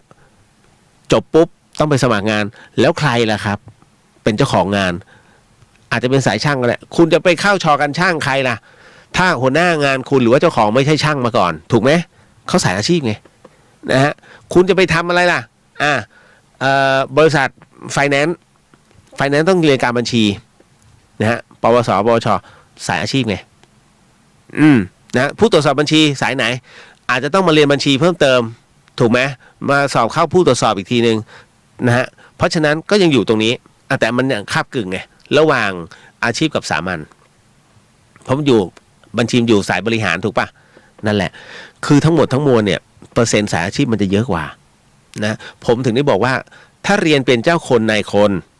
เรียนสายสามัญแต่ถ้าต้องการเป็นเจ้าของกิจการให้เรียนสายอาชีพนี่ฮะแค่นั้นเลยและเจ้าคนนายคนถ้าไม่มีเส้นสายคุณจบเลยยากถ้าคุณไม่ได้ที่1ของประเทศที่2ของประเทศจบ ให้คิดเอาไว้แค่นั้นนะน้องเพราะฉะนั้นเนี่ยที่น้องถามมาว่าระหว่างคนทำความดีแต่ชีวิตไม่ดีนั่นเป็นเพราะว่าน้องขาดเครือข่ายน้องขาดผู้สนับสนุนนะฮะน้องขาดมิตรนะฮะเรื่องปัจจัยเนี่ยถามว่ามันมีผลไหมก็มีผลแต่ถ้าน้องมีมิตรที่ดีเฮ้ยขอยืมก่อนนะฮะหรือว่าเฮ้ยเรามาลงทุนกันไหมทำนู่นทำนี่แล้วถ้ามันได้ตรงเนี้ยโอเคเดี๋ยวเราใช้ให้นี่นู่นนั่นนะฮะถ้าคุณมีมิตรนะฮะแล้วก็มีเครือข่ายที่ดีไม่มีปัญหาแต่ถ้าทำไมนะฮะคนทำชั่วยิ่งรุ่งโรจน์แน่นอนที่สุดนะฆ่าน้องฟ้องนายขายเพื่อนเลียแข้งประจบสภ.รับรองตำแหน่งนักแข่งมันจากอันดับไปเรื่อยๆแต่มันต้องมีสกิลด้วยไม่ใช่เฉลี่ยอย่างเดียวไม่ได้มันต้องมีสกิลในเรื่องของการบริหารให้คำแนะนำด้วยอย่างนี้ดินี่ฮะถามว่าชั่วไหมบางทีจำเป็นต้องฆ่าเพื่อให้ตัวเองนั้นเป็นใหญ่เยอะแยะแต่ท้ายที่สุดแล้วของฟรีไม่มีในโลกนะฮะผมพยายามจะเขียนเรื่องของคนรวยแต่ยังไม่ได้โพสต์นะพี่เลียวเขียนว่าคนรวยที่กำลังจะตายกับคนรวยที่ไม่รู้ว่าจะตายนะฮะทำไมจึงเป็นเช่นนั้นล่ะก็เพราะว่าคนรวยที่รู้ว่าตัวเองจะตายเนี่ยคุณผู้ฟังฮะเวลาเขานั่งมองแสงแดดเขาชื่นชมมันนะฮะเขาชื่นชอบแล้วเขากำลังนั่งโซฟาที่มีมูลค่าถึง 250,000 แล้วเขาก็ลูบไปที่โซฟาฮะอันนี้คือคนรวยที่กำลังจะตายนะเขาก็ลูบนะฮะนั่นคือเขาก็จะตัดพ้อตัวเองว่าเนี่ยอีกไม่กี่วันแล้วเพราะคนนี้เขาเป็นมะเร็งระยะสุดท้ายอีกไม่กี่วันแล้วฉันจะไม่ได้นั่งเก้าอี้ตัวนี้ทั้งที่ตัวเองเนี่ยสร้างคฤหาสน์ซื้อเฟอร์นิเจอร์มาเนี่ยไม่มีต่ำกว่า100,000นะมี200,000อัพขึ้นไปเป็นถึงหลักล้านเพราะฉะนั้นเฟอร์นิเจอร์ที่ประดับประดาบ้านเขาเนี่ยวันนี้คือวันเรียกว่าอีกไม่กี่วันสุดท้ายของชีวิตเนี่ยที่เขาจะได้รูปมันแล้วเขาจะเป็นเจ้าของมันได้แค่นั้นนี่คือคนรวยที่กำลังจะตาย ทำไมอ่ะก็เพราะว่าเขาเริ่มรู้แล้วว่าสิ่งที่เขาซื้อมาเนี่ยเป็นล้านๆเนี่ยฮะในอนาคตอีกไม่กี่วันข้างหน้าเขาไม่สามารถจะเอาอะไรไปได้เลยสักชิ้นหนึ่งนี่คือมันเป็นสัจธรรมเพราะเขากำลังจะตายกับคนรวยที่ไม่รู้ว่าตัวเองจะตายนั่นคือกอบโกยอย่างเดียวฮะท้ายที่สุดแล้วไปลดความตายอะไรสักอย่างเอาไปไม่ได้เลยการทำใจก็ไม่มีนะฮะการปรงในเรื่องของเขาเรียกว่าทำให้จิตเนี่ยไม่หวงอ่ะไม่ปล่อยวางอ่ะในทรัพย์สินของตนเนี่ยเห็นไหมตัววิญญาณน่ะที่ผมเล่าอยู่เรื่อยๆวิญญาณมันจะกลับมานะฮะกลับมาอย่างที่ของตนเพื่อหวงสิ่งของแล้วท้ายที่สุดแล้วโดนลูกหลานขับไล่นั่นนะฮะให้คุณร่ำรวยแค่ไหนบอกเลยนะฮะต่อให้คุณร่ำรวยแค่ไหนท้ายที่สุดแล้วตอนที่ตายนะลูกหลานก็ไม่เอาเข้าบ้านฮะจริงๆผมเจอกับตานะฮะเห็นกับตัวเจอกับตาในงานศพของอภิมหาเศรษฐีท่านหนึ่งนะฮะเมื่อตายลงปุ๊บนะครับปรากฏว่าแค่คืนแรกฮะลูก10 คนมีลูก10 คนนะลูก10 คนสั่งคนใช้ไม่ขอไปไม่เกี่ยวกับพี่คนโตไม่ได้รับรู้พี่คนโตเนี่ยเขาแยกออกมาแล้วอย่างนึงก็คือเหมือนกับว่าจัดการงานศพพ่อเขาอยู่นะฮะอีก9 คนเนี่ยสั่งคนใช้ฮะให้ยกข้าวของพ่อตัวเองเนี่ยออกทิ้งหมดเลยฮะเฮ้ยเพิ่งตายฮะเพิ่งตายเมื่อวานวันนี้มันสั่งเอาออกให้คำตอบว่าไม่เป็นมงคลกับบ้านโอ้โหนี่ฮะนี่คือระบบความคิดของเขาผมถึงได้รู้ว่าอ๋อมึงรวยมาเพราะอย่างนี้นี่เองเหรอเนี่ยนะฮะเพราะฉะนั้นเนี่ยผมไม่ได้เล่าผมไม่ต้องการจะเล่าต่อนะผมต้องการจะเล่ายกตัวอย่างแค่นี้เนี่ยนี่คือเห็นไหมคุณไปกอบโกยมาจากไหนก็แล้วแต่ท้ายที่สุดลูกหลานก็ไม่เอาเข้าบ้านฮะน่ากลัวมากครับผมบอกได้เลยนะฮะแล้วมันจะเป็นอย่างนี้อีกหลายๆครอบครัวณปัจจุบันนะฮะผมยกตัวอย่างในเห็นนะครับเอาละให้รับรู้นะฮะว่าตรงนี้แต่ถ้าทำความดีแล้วคุณอย่าท้อทำดีไปเรื่อยๆฮะถ้าทำดีแล้วท้อเนี่ยท้ายที่สุดแล้วมันจะไม่มีคนทำในสิ่งดีๆนั่นแหละฮะเป็นกำลังใจให้นะผมก็พยายามเต็มที่อ่ะถ้าถามว่าผมดีไหมผมก็ไม่ได้ดีเลิศประเสริฐศรีผมคนเทาๆนะผู้ชายเทาๆจริงๆผมก็ยังเตะแรกๆของผมเนี่ยอายุขนาดนี้ก็ยังเป็นอย่างเงี้ย มันแก้ไม่ได้ DNA ฮะยกเว้นผมบวชแต่ถ้าผมบวชผมจริงจังมากเลยนะพอผมจะบอกเฮ้ยจะบวชอ่ะคุณเชื่อไหมหลายคนบอกคุณเลียวพี่เขาเป็นเจ้าภาพเลย บอกขอบคุณกับพี่ผมพูดเล่นนะ ผมยังไม่คิดตอนนี้นั่นแหละโอ้ยนะสงเคราะห์กันไปสนุกดีฮะมาพอแล้วเยอะแล้วเดี๋ยวไม่ต้องถามแล้วนะถามแล้วตอบเดี๋ยวยาวเดอะเฮียน มันกลายเป็นตอบคำถามอะไรไม่รู้เต็มไปหมดเลยฮะน้องบอกชอบค่ะถ้าผมไม่จัดจะว่าไปเนี่ยพวกนี้ ไม่เสียดายเนาะมาเข้าสู่เรื่องหลอนต่อไปคุณผู้ฟังนี่คือเดอะเฮียนฮะทาง FM 104.50 เมกะเฮิรตซ์จังหวัดเชียงใหม่สถานีวิทยุเพื่อการศึกษาพระพุทธศาสนาและวัฒนธรรมครับ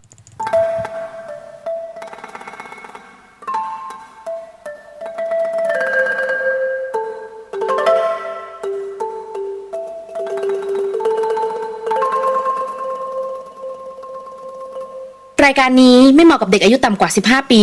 และทุกแถวที่แฝงตัวมาหากินในพระศาสนาผู้ปกครองหรือพระผู้ใหญ่ควรพิจารณาในการรับฟัง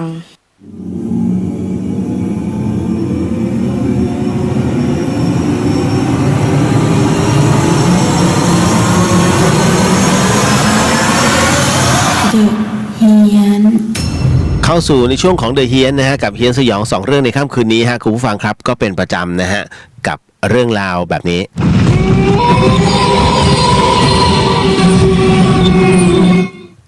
สนับสนุนโดยนาอีเซรั่มแชมพูฮะแชมพูที่ลดอาการหลุดร่วงของเส้นผมนะจ๊ะเป็นประจำฮะพี่ละออฮะสำหรับผัดไทยที่ซื้อมาผมไม่กินนะกินไม่ได้ แกซื้อมาเฮ้ยพี่ซื้อมาฝากแขวนไว้หน้าห้องเนี่ย กินไม่ได้ กินแล้วเดี๋ยวมันหมด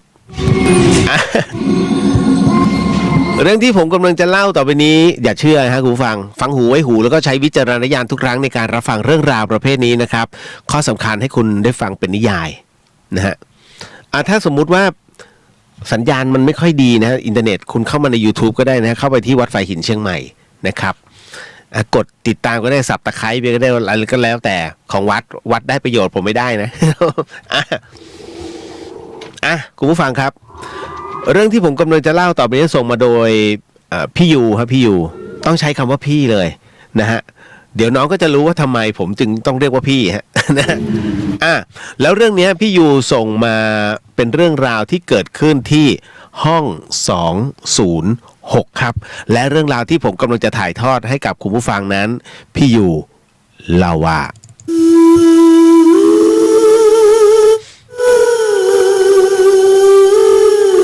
พี่เขาบอกอย่างนี้ว่าคือที่เหตุการณ์นี้มันเกิดขึ้นที่มหาวิทยาลัยแห่งหนึ่งแล้วกันแถบภาคตะวันออกฮะคุณผู้ฟังก็ต้องบอกว่าถ้าย้อนกลับไปเมื่อปี2526ฮะนะฮะก็พี่ยูบอกว่าผมอยู่ที่เนี่ยมา2 เดือนแล้วก็กำลังจะปรับตัวให้เข้ากับชีวิตเด็กหอของมหาวิทยาลัยแห่งนี้ย้ำนะฮะ2526ฮะ โอ้บางคนบอกหนูยังไม่เกิดเลยพี่นะฮะเอาล่ะก็เลยต้องบอกว่าเขาบอกว่าก็กำลังปรับตัวในการใช้ชีวิตเด็กหอของมหาวิทยาลัยที่นี่แต่มันก็ไม่ง่ายฮะนะคุณเดียวมันไม่ง่ายเลยกับการที่เคยอยู่บ้านสบายๆแล้วก็ต้องออกมาอยู่เองตัวคนเดียวนะก็รับผิดชอบตัวเองตั้งแต่ตื่นยันหลับหอพักที่มหาวิทยาลัยจัดไว้ให้เนี่ยมันแบ่งเป็นหอชาย7 หอผมได้อยู่หอที่7คุณผู้ฟังฮะหอพักมหาวิทยาลัยในสมัยนั้นกับสมัยนี้ต่างกันฟ้ากับเหวนะฮะสมัยนี้ดีมากดีโคตรสมัยนู้นไม่ใช่ฮะนะห้องเช่าคนงานดีๆนี่เองประมาณนั้นเลยนะฮะก็ต้องบอกว่าผมได้อยู่หอที่7ฮะซึ่งก็ถือได้ว่าเป็นหอที่ใหญ่ที่สุดก็ในนั้นเนี่ยแบ่งเป็นปีกซ้ายกับปีกขวามีทางเดินเชื่อมตรงกลางครับนะข้างหน้าหอนั้นเป็นลานจอดรถส่วนด้านหลังนั้นเป็นสนามกีฬาที่เหล่านักศึกษาของแต่ละหอนั้นจะมาใช้ร่วมกันฮะตกเย็นก็คึกคลื้นมากนะพี่ยูบอกคึกคลื้นมากแต่พอดึกปุ๊บแล้วเนี่ยต้องบอกเลยว่าที่เนี่ยพอดึกปุ๊บเงียบเลยฮะเงียบวังเวงเลยฮะนะเพราะในรั้วมหาวิทยาลัยนั้นมีกฎระเบียบควบคุมแล้วก็บังคับจะเฮฮาอึกทึกคึกโครมดึกดื่นเนี่ยเหมือนกับพวกหอพักเอกชนนอกมหาวิทยาลัยนั้นไม่ได้ฮะใครที่ทนเงียบทนเหงาไม่ได้ก็ต้องออกไปอยู่หอนอกส่วนตัวผมนั้นจำเป็นต้องทนเหงาอยู่ในหอนะฮะอยู่ในหอในเพราะค่าหอนั้นมันถูกกว่าครึ่งต่อครึ่งแต่ก็ยังดีกว่านะฮะยังดีกว่าเพื่อนผมเนี่ยก็คือไอ้แก้วเพื่อนผมเนี่ยเป็นนักศึกษาเฟชชี่ปี 1เลยเหมือนกันซึ่งจะอยู่คนละคณะนะแต่ก็อยู่ที่หอ7นี้ด้วยแต่ว่าตอนนี้มันย้ายไปอยู่หอนอกแล้วครับก็เพราะว่ามันนั่นแหละนะก็เพราะมันนี่แหละที่ทำให้ผมเนี่ยต้องลาจากหอนี้ไปตลอดกาลเรื่องของเรื่องเนี่ยพี่ยูบอกว่านะในคืนวันหนึ่งที่ห้องผมเนี่ยนะผมก็นั่งมองไอ้แก้วเนี่ยซดมาม่าเข้าไปถึง4 ซองผมก็ได้แต่พูดกับมันว่าไม่เข้าใจเลยว่ามึงไปอดมากี่มื้อก็เพราะย้ายออกไปอยู่ข้างนอกเนี่ยนะหอนอกนั่นแหละอย่างเราเนี่ยหักค่าหอนะก็แทบจะใช้เดือนไม่ชนเดือนแล้วนี่มันย้ายออกไปทำไมนะฮะมันก็บอกผมว่าไม่อยากออกไปหรอกแต่มันมีเหตุจำเป็นผมก็เลยถามมันไปฮะว่าเหตุจำเป็นบ้าๆบอๆอะไรของมึงนะฮะค่าเช่าหอเนี่ยเขาก็ให้ค้างได้จนสอบมิดเทอมเนี่ยมีเวลาถมเถมันก็บอกกลับมาว่าถ้าอยากรู้นักก็จะบอกให้ก็ได้ไอ้แก้วมันก็เลยถามผมว่ามึงรู้ใช่ไหม ว่ากูอยู่ห้อง206นะฮะพี่ยูก็บอกว่าผมก็ตอบไปเงี้ยคุณเลียวว่าห้อง206ตรงข้ามทางเดินใช่ปะทำไมเหรอมันก็ร่ายยาวให้ผมฟังครับพี่นะมันบอกงี้ฮะนะมันถามผมต่อไปว่าเคยได้ยินคอป่ะนะฮะได้ยินคอหมายถึงว่าเสียงนะเสียงที่ประกาศที่หอพักนะฮะเคยได้ยินเสียงคอเรียกนายไพโรธห้อง206ลงไปรับโทรศัพท์ไหมในสมัยก่อนผมต้องบอกว่ามาม่าที่เขากินเนี่ยไม่ใช่มาม่าแบบนี้นะเขาเรียกมาม่ามันมีอันนึงเขาเรียกมาม่าโปรตีนไข่มันคือยุคแรกๆเลยของผลิตภัณฑ์มาม่ามันจะมีมาม่าโปรตีนไข่คุณไปหาดูเถอะอร่อยมากนะฮะตอนนี้เขาเลิกทำไปแล้วนะแล้วก็มาถึงในส่วนของที่ต้องบอกว่าลงไปรับโทรศัพท์คือเมื่อก่อนเนี่ยไม่มีมือถือนะฮะมือถือเพิ่งจะเข้ามาเมื่อปี2530เดี๋ยวนะ336ถ้าเป็นแบบรุ่นกระดูกหมาแล้วเป็นเซลลูล่าที่ต้องใช้ดาวเทียมเป็นแบบวิทยุทหารแบบถือหิ้วเลยนะฮะอันนี้เข้ามาตั้งแต่ปี33นะฮะไม่ใช่30เข้ามา30เป็นกระดูกหมาเพราะผมเห็นแล้วเข้ามาโชว์กันโอ้เซลลูล่าใหญ่มากแบตเตอรี่แบบเบลเลอร์โอ้โหคุณถือกล้ามขึ้นอ่ะ นะฮะเหมือนโทรศัพท์สนามเลยนะครับแต่ถ้าเป็นมือถือจริงๆเนี่ยมันจะเข้ามาประมาณปี2500น่าจะ35-36เนี่ยอันเนี้ยเริ่มแล้วนะฮะเมื่อก่อนมันเป็นแพ็คลิงก์โฟนลิงก์นะฮะประมาณนี้เลยพอมาถึงตรงเนี้ยแล้วเขาใช้อะไรเขาใช้โทรศัพท์บ้านเนี่ยโทรศัพท์สายเนี่ยหมุนแกกเนี่ยนั่นแหละเวลาใครจะโทรเข้าหอปุ๊บคุณต้องวิ่งลงไปแล้วก็เพื่อรับโทรศัพท์อันนี้เหมือนกันฮะมีเสียงตามสายเขาเลยบอกว่าเคยได้ยิน call เรียกนายไพโรธห้อง206ไหมให้ลงไปรับโทรศัพท์พี่ยูเขาเลยบอกว่าเคยดิก็รูมเมทมึงเหรอนะฮะไม่เห็นพามาแนะนำเลยนี่แหละฮะปรากฏว่าไอ้แก้วมันก็บอกว่าจะพามาได้ไงวะเพราะว่ากูอยู่ห้องคนเดียวมีคนชื่อไพโรธที่ไหนกันพอมีเสียง call ขึ้นมากูก็ต้องลงไปบอกว่าไม่มีชื่อนี้ ห้องเนี้ยไม่มีชื่อนี้แต่พอผ่านไปหลายวันเข้าเนี่ยฮะต้องบอกเลยเขาก็ยัง call มาให้ไปรับโทรศัพท์เรื่อยๆจนมีอยู่ครั้งหนึ่งนะฮะไอ้แก้วบอกว่ากูทนไม่ไหวนะฮะกูทนไม่ไหวก็เลยลงไปรับสายเองเลยนะฮะปรากฏว่าเป็นเสียงป้าแก่ๆโทรมาหาลูกชายแกกูก็บอกไปว่าห้องที่ป้าโทรขึ้นไปนั้นไม่มีคนชื่อนี้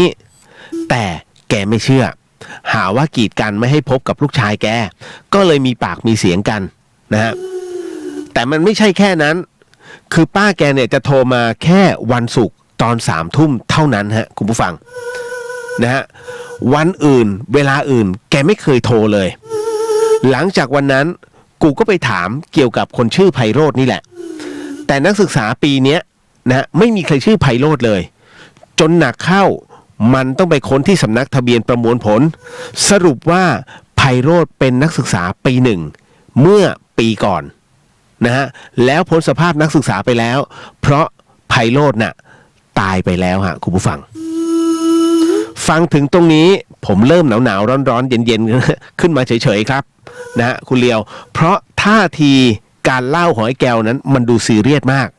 มันเล่าต่อว่าเพราะไพโรธเป็นน้องปี1เลยโดนรุ่นพี่แกล้งให้ไปเอาน้ำแข็งที่สั่งไว้เนี่ยโดยต้องร้องเจี๊ยกเจี๊ยกเจี๊ยกเหมือนลิงไปตลอดทางคนก็หากันทั้งโรงอาหารพอตกเย็นไพโรธก็ผูกคอตายในห้อง206ครับซึ่งเป็นห้องที่มันเคยอยู่ที่นั่นแหละแต่ว่าไพโรธน่ะยังไม่เท่าไหร่ไอ้แม่ไพโรธนี่แหละตอนนั้นป้าแกนอนอยู่ที่โรงพยาบาลแล้วเสียชีวิตฮะหลังลูกชายตายไปไม่กี่ชั่วโมงคุณผู้ฟังยังไม่ทันรู้เรื่องที่ลูกชายตัวเองผูกคอตายเลยด้วยซ้ำฮะผมฟังไปเนี่ยผมก็เลยนึกขึ้นมาว่าได้ว่าวันนี้วันศุกร์แล้วตอนนั้นก็ใกล้จะ3 ทุ่มแล้วก็เลยกะจะลงไปรอดูว่าโทรศัพท์ว่ามันจะดังจริงหรือเปล่านะฮะโดยที่ไม่สนใจเสียงคัดค้านของไอ้แก้วเลยฮะพี่ยูบอกว่า พอพวกผมเนี่ยลงไปถึงข้างล่างตอนนั้นไม่มีใครอยู่เลยพอเวลา3 ทุ่มปุ๊บโทรศัพท์ก็ดังขึ้นมาจริงๆครับผมก็เลยใจดีสู้เสือลองรับสายดูแล้วก็แกล้งบอกว่าผมไพโรจน์ครับเสียงที่พูดกับผมนั้นเป็นเสียงผู้หญิงแก่ๆเท่าที่สังเกตมันแก่มากจนผิดปกติครับคุณเดียวระหว่างกำลังต่อปากต่อคำกันอยู่นั้นผมเห็นไอ้แก้วนั้นมันลุกลี้ลุกลนแปลกๆแล้วมันก็สะกิดผมยิกพร้อมกับชูสายโทรศัพท์ที่ขาดให้ดูด้วยมือที่สั่นระริกผมนี้ตาแทบถลนฮะโยนโทรศัพท์ทิ้งดังโครม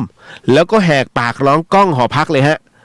แล้วนั่นคือเหตุผลที่ผมตัดสินใจย้ายออกไปนอนหอนอกทันทีฮะคุณผู้ฟังเรื่องของพี่ยูโคตรหลอนเลยครับพี่ฮะคุณผู้ฟังเข้าใจใช่ไหมเฮ้ยขนลุกเลยอ่ะโอ้โหคืออย่างนี้โหอึ้งอ่ะสตันเลยเรื่องพี่ยูสุดๆฮะเฮ้ยผมไม่ได้อ่านมาก่อนนะผมเพิ่งมาอ่านนะฮะคือพี่ยูกำลังบอกว่ามันเป็นคืนวันศุกร์ตอน3 ทุ่มแปลงเป็นเรียกว่าปลอมตัวเป็นไพโรจน์ซะสุดท้ายได้รับโทรศัพท์จริงๆกับเสียงแก่ๆนะฮะแต่ที่มันพีคไปกว่านั้นก็คือโทรศัพท์สายขาดฮะแต่มีเสียงพูดออกมาในโทรศัพท์โอ้โหเฮ้ยขนลุกกันสุดยอดเลยเฮ้ยพี่อยู่ เจ๋งมากอ่ะโอ้โหแบงค์บอก10 กะโหลกเลยพี่เรื่องนี้ โอ้โหเฮ้ยผมขนลุกยังไม่ล้มเลยเอามาฮะไปเรื่องต่อไปแล้วโอ้ช็อกเรื่องพี่ยูเล่นเอาช็อกเลยเว้ยต่อมาเรื่องต่อมาฮะคุณผู้ฟังครับต้องบอกฮะเดี๋ยวขออนุญาตเข้าจิงเกิลก่อนโอ้พักก่อนเรื่องพี่ยูพีคแป๊บนึงฮะ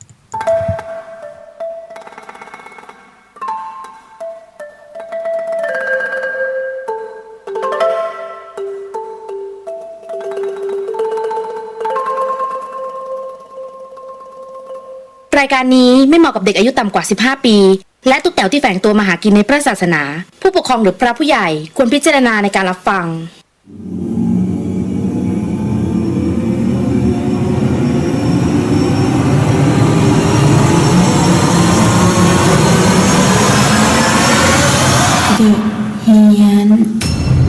เข้าสู่เรื่องราวของเดอะเฮียนกับเฮียนสยอง2 เรื่องนะฮะคุณผู้ฟังครับเอาละเป็นประจำทุกค่ำคืนฮะเหมือนเดิมฮะสนับสนุนโดยนาอิเซรั่มแชมพูจ้ะนี่เลยแชมพูที่ลดอาการหลุดร่วงของเส้นผมฮะเอาละมาเรื่องราวต่อไปสิ่งที่ผมกำลังจะเล่าให้คุณผู้ฟังได้ยินได้ฟังเรื่องราวต่อไปนี้นั้นอย่าเชื่อฮะให้ฟังหูไว้หูแล้วก็ใช้วิจารณญาณทุกครั้งในการรับฟังเรื่องราวประเภทนี้ฮะข้อสำคัญอย่าให้คุณผู้ฟังได้ฟังเป็นนิยายเพราะว่าเรื่องที่ผมกำลังจะเล่าต่อไปนี้เป็นเรื่องของน้องฟ้าที่ส่งมานะฮะเป็นชื่อเรื่องว่าก็นับแล้วนะฮะและเรื่องราวที่น้องฟ้าให้ผมเป็นผู้ถ่ายทอดให้เธอนะฮะเธอเล่าว่า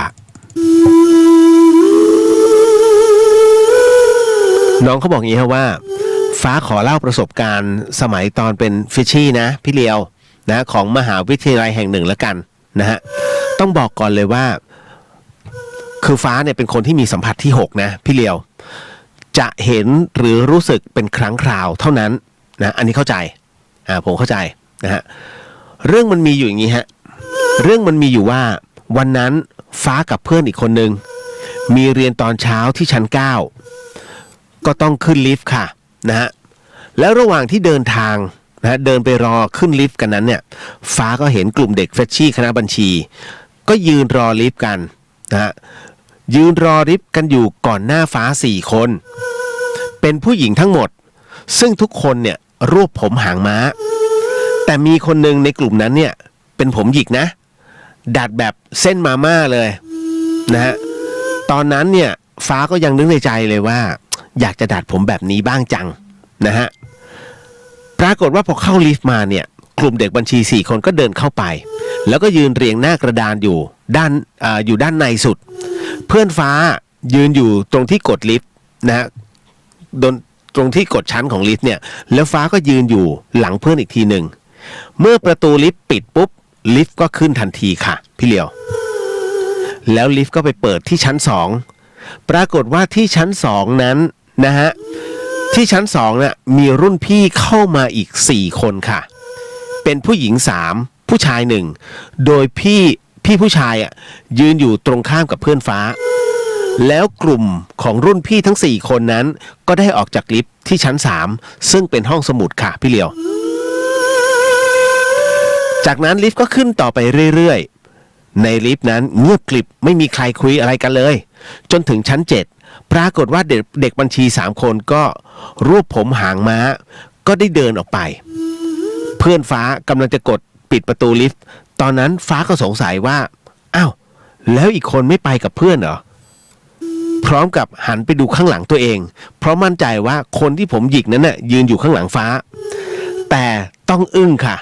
เพราะข้างหลังฟ้าคือความว่างเปล่าตอนนี้เหลือแค่ฟ้ากับเพื่อนในลิฟต์กัน2คนเท่านั้นเพื่อนฟ้ารู้ว่าฟ้ามีสัมผัส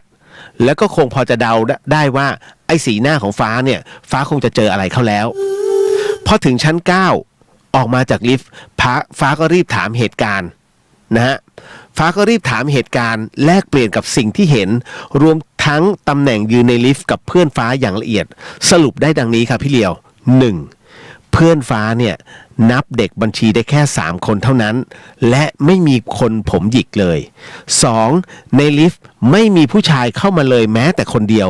รุ่นพี่ที่เข้ามาแล้วก็ออกไปมีแค่ผู้หญิง3คนค่ะนั่นก็หมายความว่าฟ้าเห็นผีถึง2ตนนะฟ้าเห็นผีถึง2ตนพร้อมๆกันเลยเหรอหลังจากฟ้าเล่าให้แฟนฟ้าฟังแฟนฟ้าก็สงสัยแล้วก็ไปสอบถามจากเพื่อนๆนะฮะปรากฏว่าเขาไปสอบถามจากเพื่อนๆเขาอีกทีเนี่ยแฟนฟ้าเขาก็บอกว่าเด็กบัญชีคนนั้นน่ะที่ฟ้าเห็นคงจะเป็นเพื่อนที่มาจากโรงเรียนมัธยมเดียวกันเขาเพิ่งเสียชีวิตไปได้ไม่นานนี้ฟ้าก็ยังไปร่วมงานศพเขาอยู่เลยไม่ใช่เหรอนะฮะแล้วแต่ว่าตอนนั้นเนี่ยฟ้าจำไม่ได้นะฮะฟ้าจำไม่ได้เพราะไม่ได้สนิทกันและไม่แน่ใจว่าทรงผมสุดท้ายของเธอเป็นแบบไหนแต่แฟนฟ้าก็ยืนยันว่าเขาดัดผมหยิกแบบเส้นมาม่านี่แหละส่วนพี่ผู้ชายฟ้าไม่ทราบที่มาที่ไปแล้วก็ไม่กล้าที่จะถามใครเพราะฟ้าต้องใช้ลิฟต์ตัวนี้อีกนานค่ะหลังจากเจอเรื่องแบบนี้มาเนี่ยทำให้ฟ้าเนี่ยไม่ค่อยจะอยากรู้นะฮะไม่ค่อยจะอยากรู้ว่าคนอื่นเห็นอะไรเหมือนเราไหมไม่อยากจะถามเพราะว่ากลัวว่าเขาจะไม่เห็นทุกวันนี้คนที่เดินผ่านไปผ่านมามันก็อาจจะมีผีปะปนอยู่ก็ได้ส่วนพี่ผู้ชายโอ้ตกใจฮะมีย้อนด้วย แป๊บหนึ่งฮะโอ้ยตายเลยฮะ ตายสนิทผมทุกวันนี้ก็เลยเดินผ่านไปผ่านมาก็อาจจะมีผีปะปนอยู่ก็ได้ซึ่งก็เป็นโชคดีของฟ้าที่เขายังมาให้เห็นแบบดีๆนั่นคือเรื่องราวของฟ้าฮะเดี๋ยวผมจะบอกก่อนเรื่องราวของการมีสัมผัสที่6เนี่ยจริงๆแล้วทุกคนเนี่ยสามารถมีนะฮะมีได้แต่ต้องผ่านการฝึกฝนส่วนที่เขามีได้โดยที่ไม่ได้ผ่านการฝึกฝนเขาเรียกของเก่าคนพวกนี้มีของเก่านะสามารถรับรู้ได้นะฮะแล้วอีกอย่างหนึ่งก็คือว่าถ้าไม่มีเหตุให้เห็นนะฮะเขาก็จะไม่รู้หรอกว่ามันใช่ไม่ใช่เหมือนพี่เดียวที่ผมเห็นเพราะว่าผมมีเหตุนะฮะพอมีเหตุเสร็จปุ๊บมันก็จะเห็นอยู่ตลอดเวลาแต่ว่าบางทีมันพูดไม่ได้นะครับพอถึงตรงนี้เสร็จปุ๊บเนี่ยผมจะบอกว่า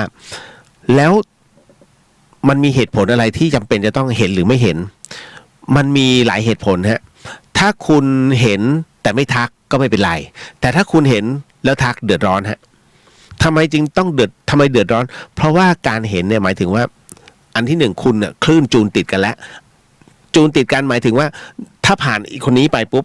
คุณจะไปเห็นอีกตัวตนเนี่ยอีกหลายๆตัวตนซึ่งคลื่นอยู่ในคลื่นเดียวกันและเว็บของจิตเนี่ยมันปรับออโต้เลยนะฮะแล้วเดือดร้อนยังไงก็บอกทำบุญ ทำบุญใส่บาตร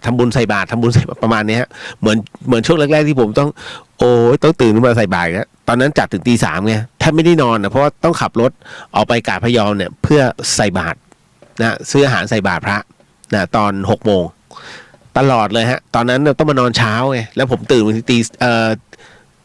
บ่าย 2เงี้ยมันถึงได้เป็นโรคหัวใจตอนนั้นนะฮ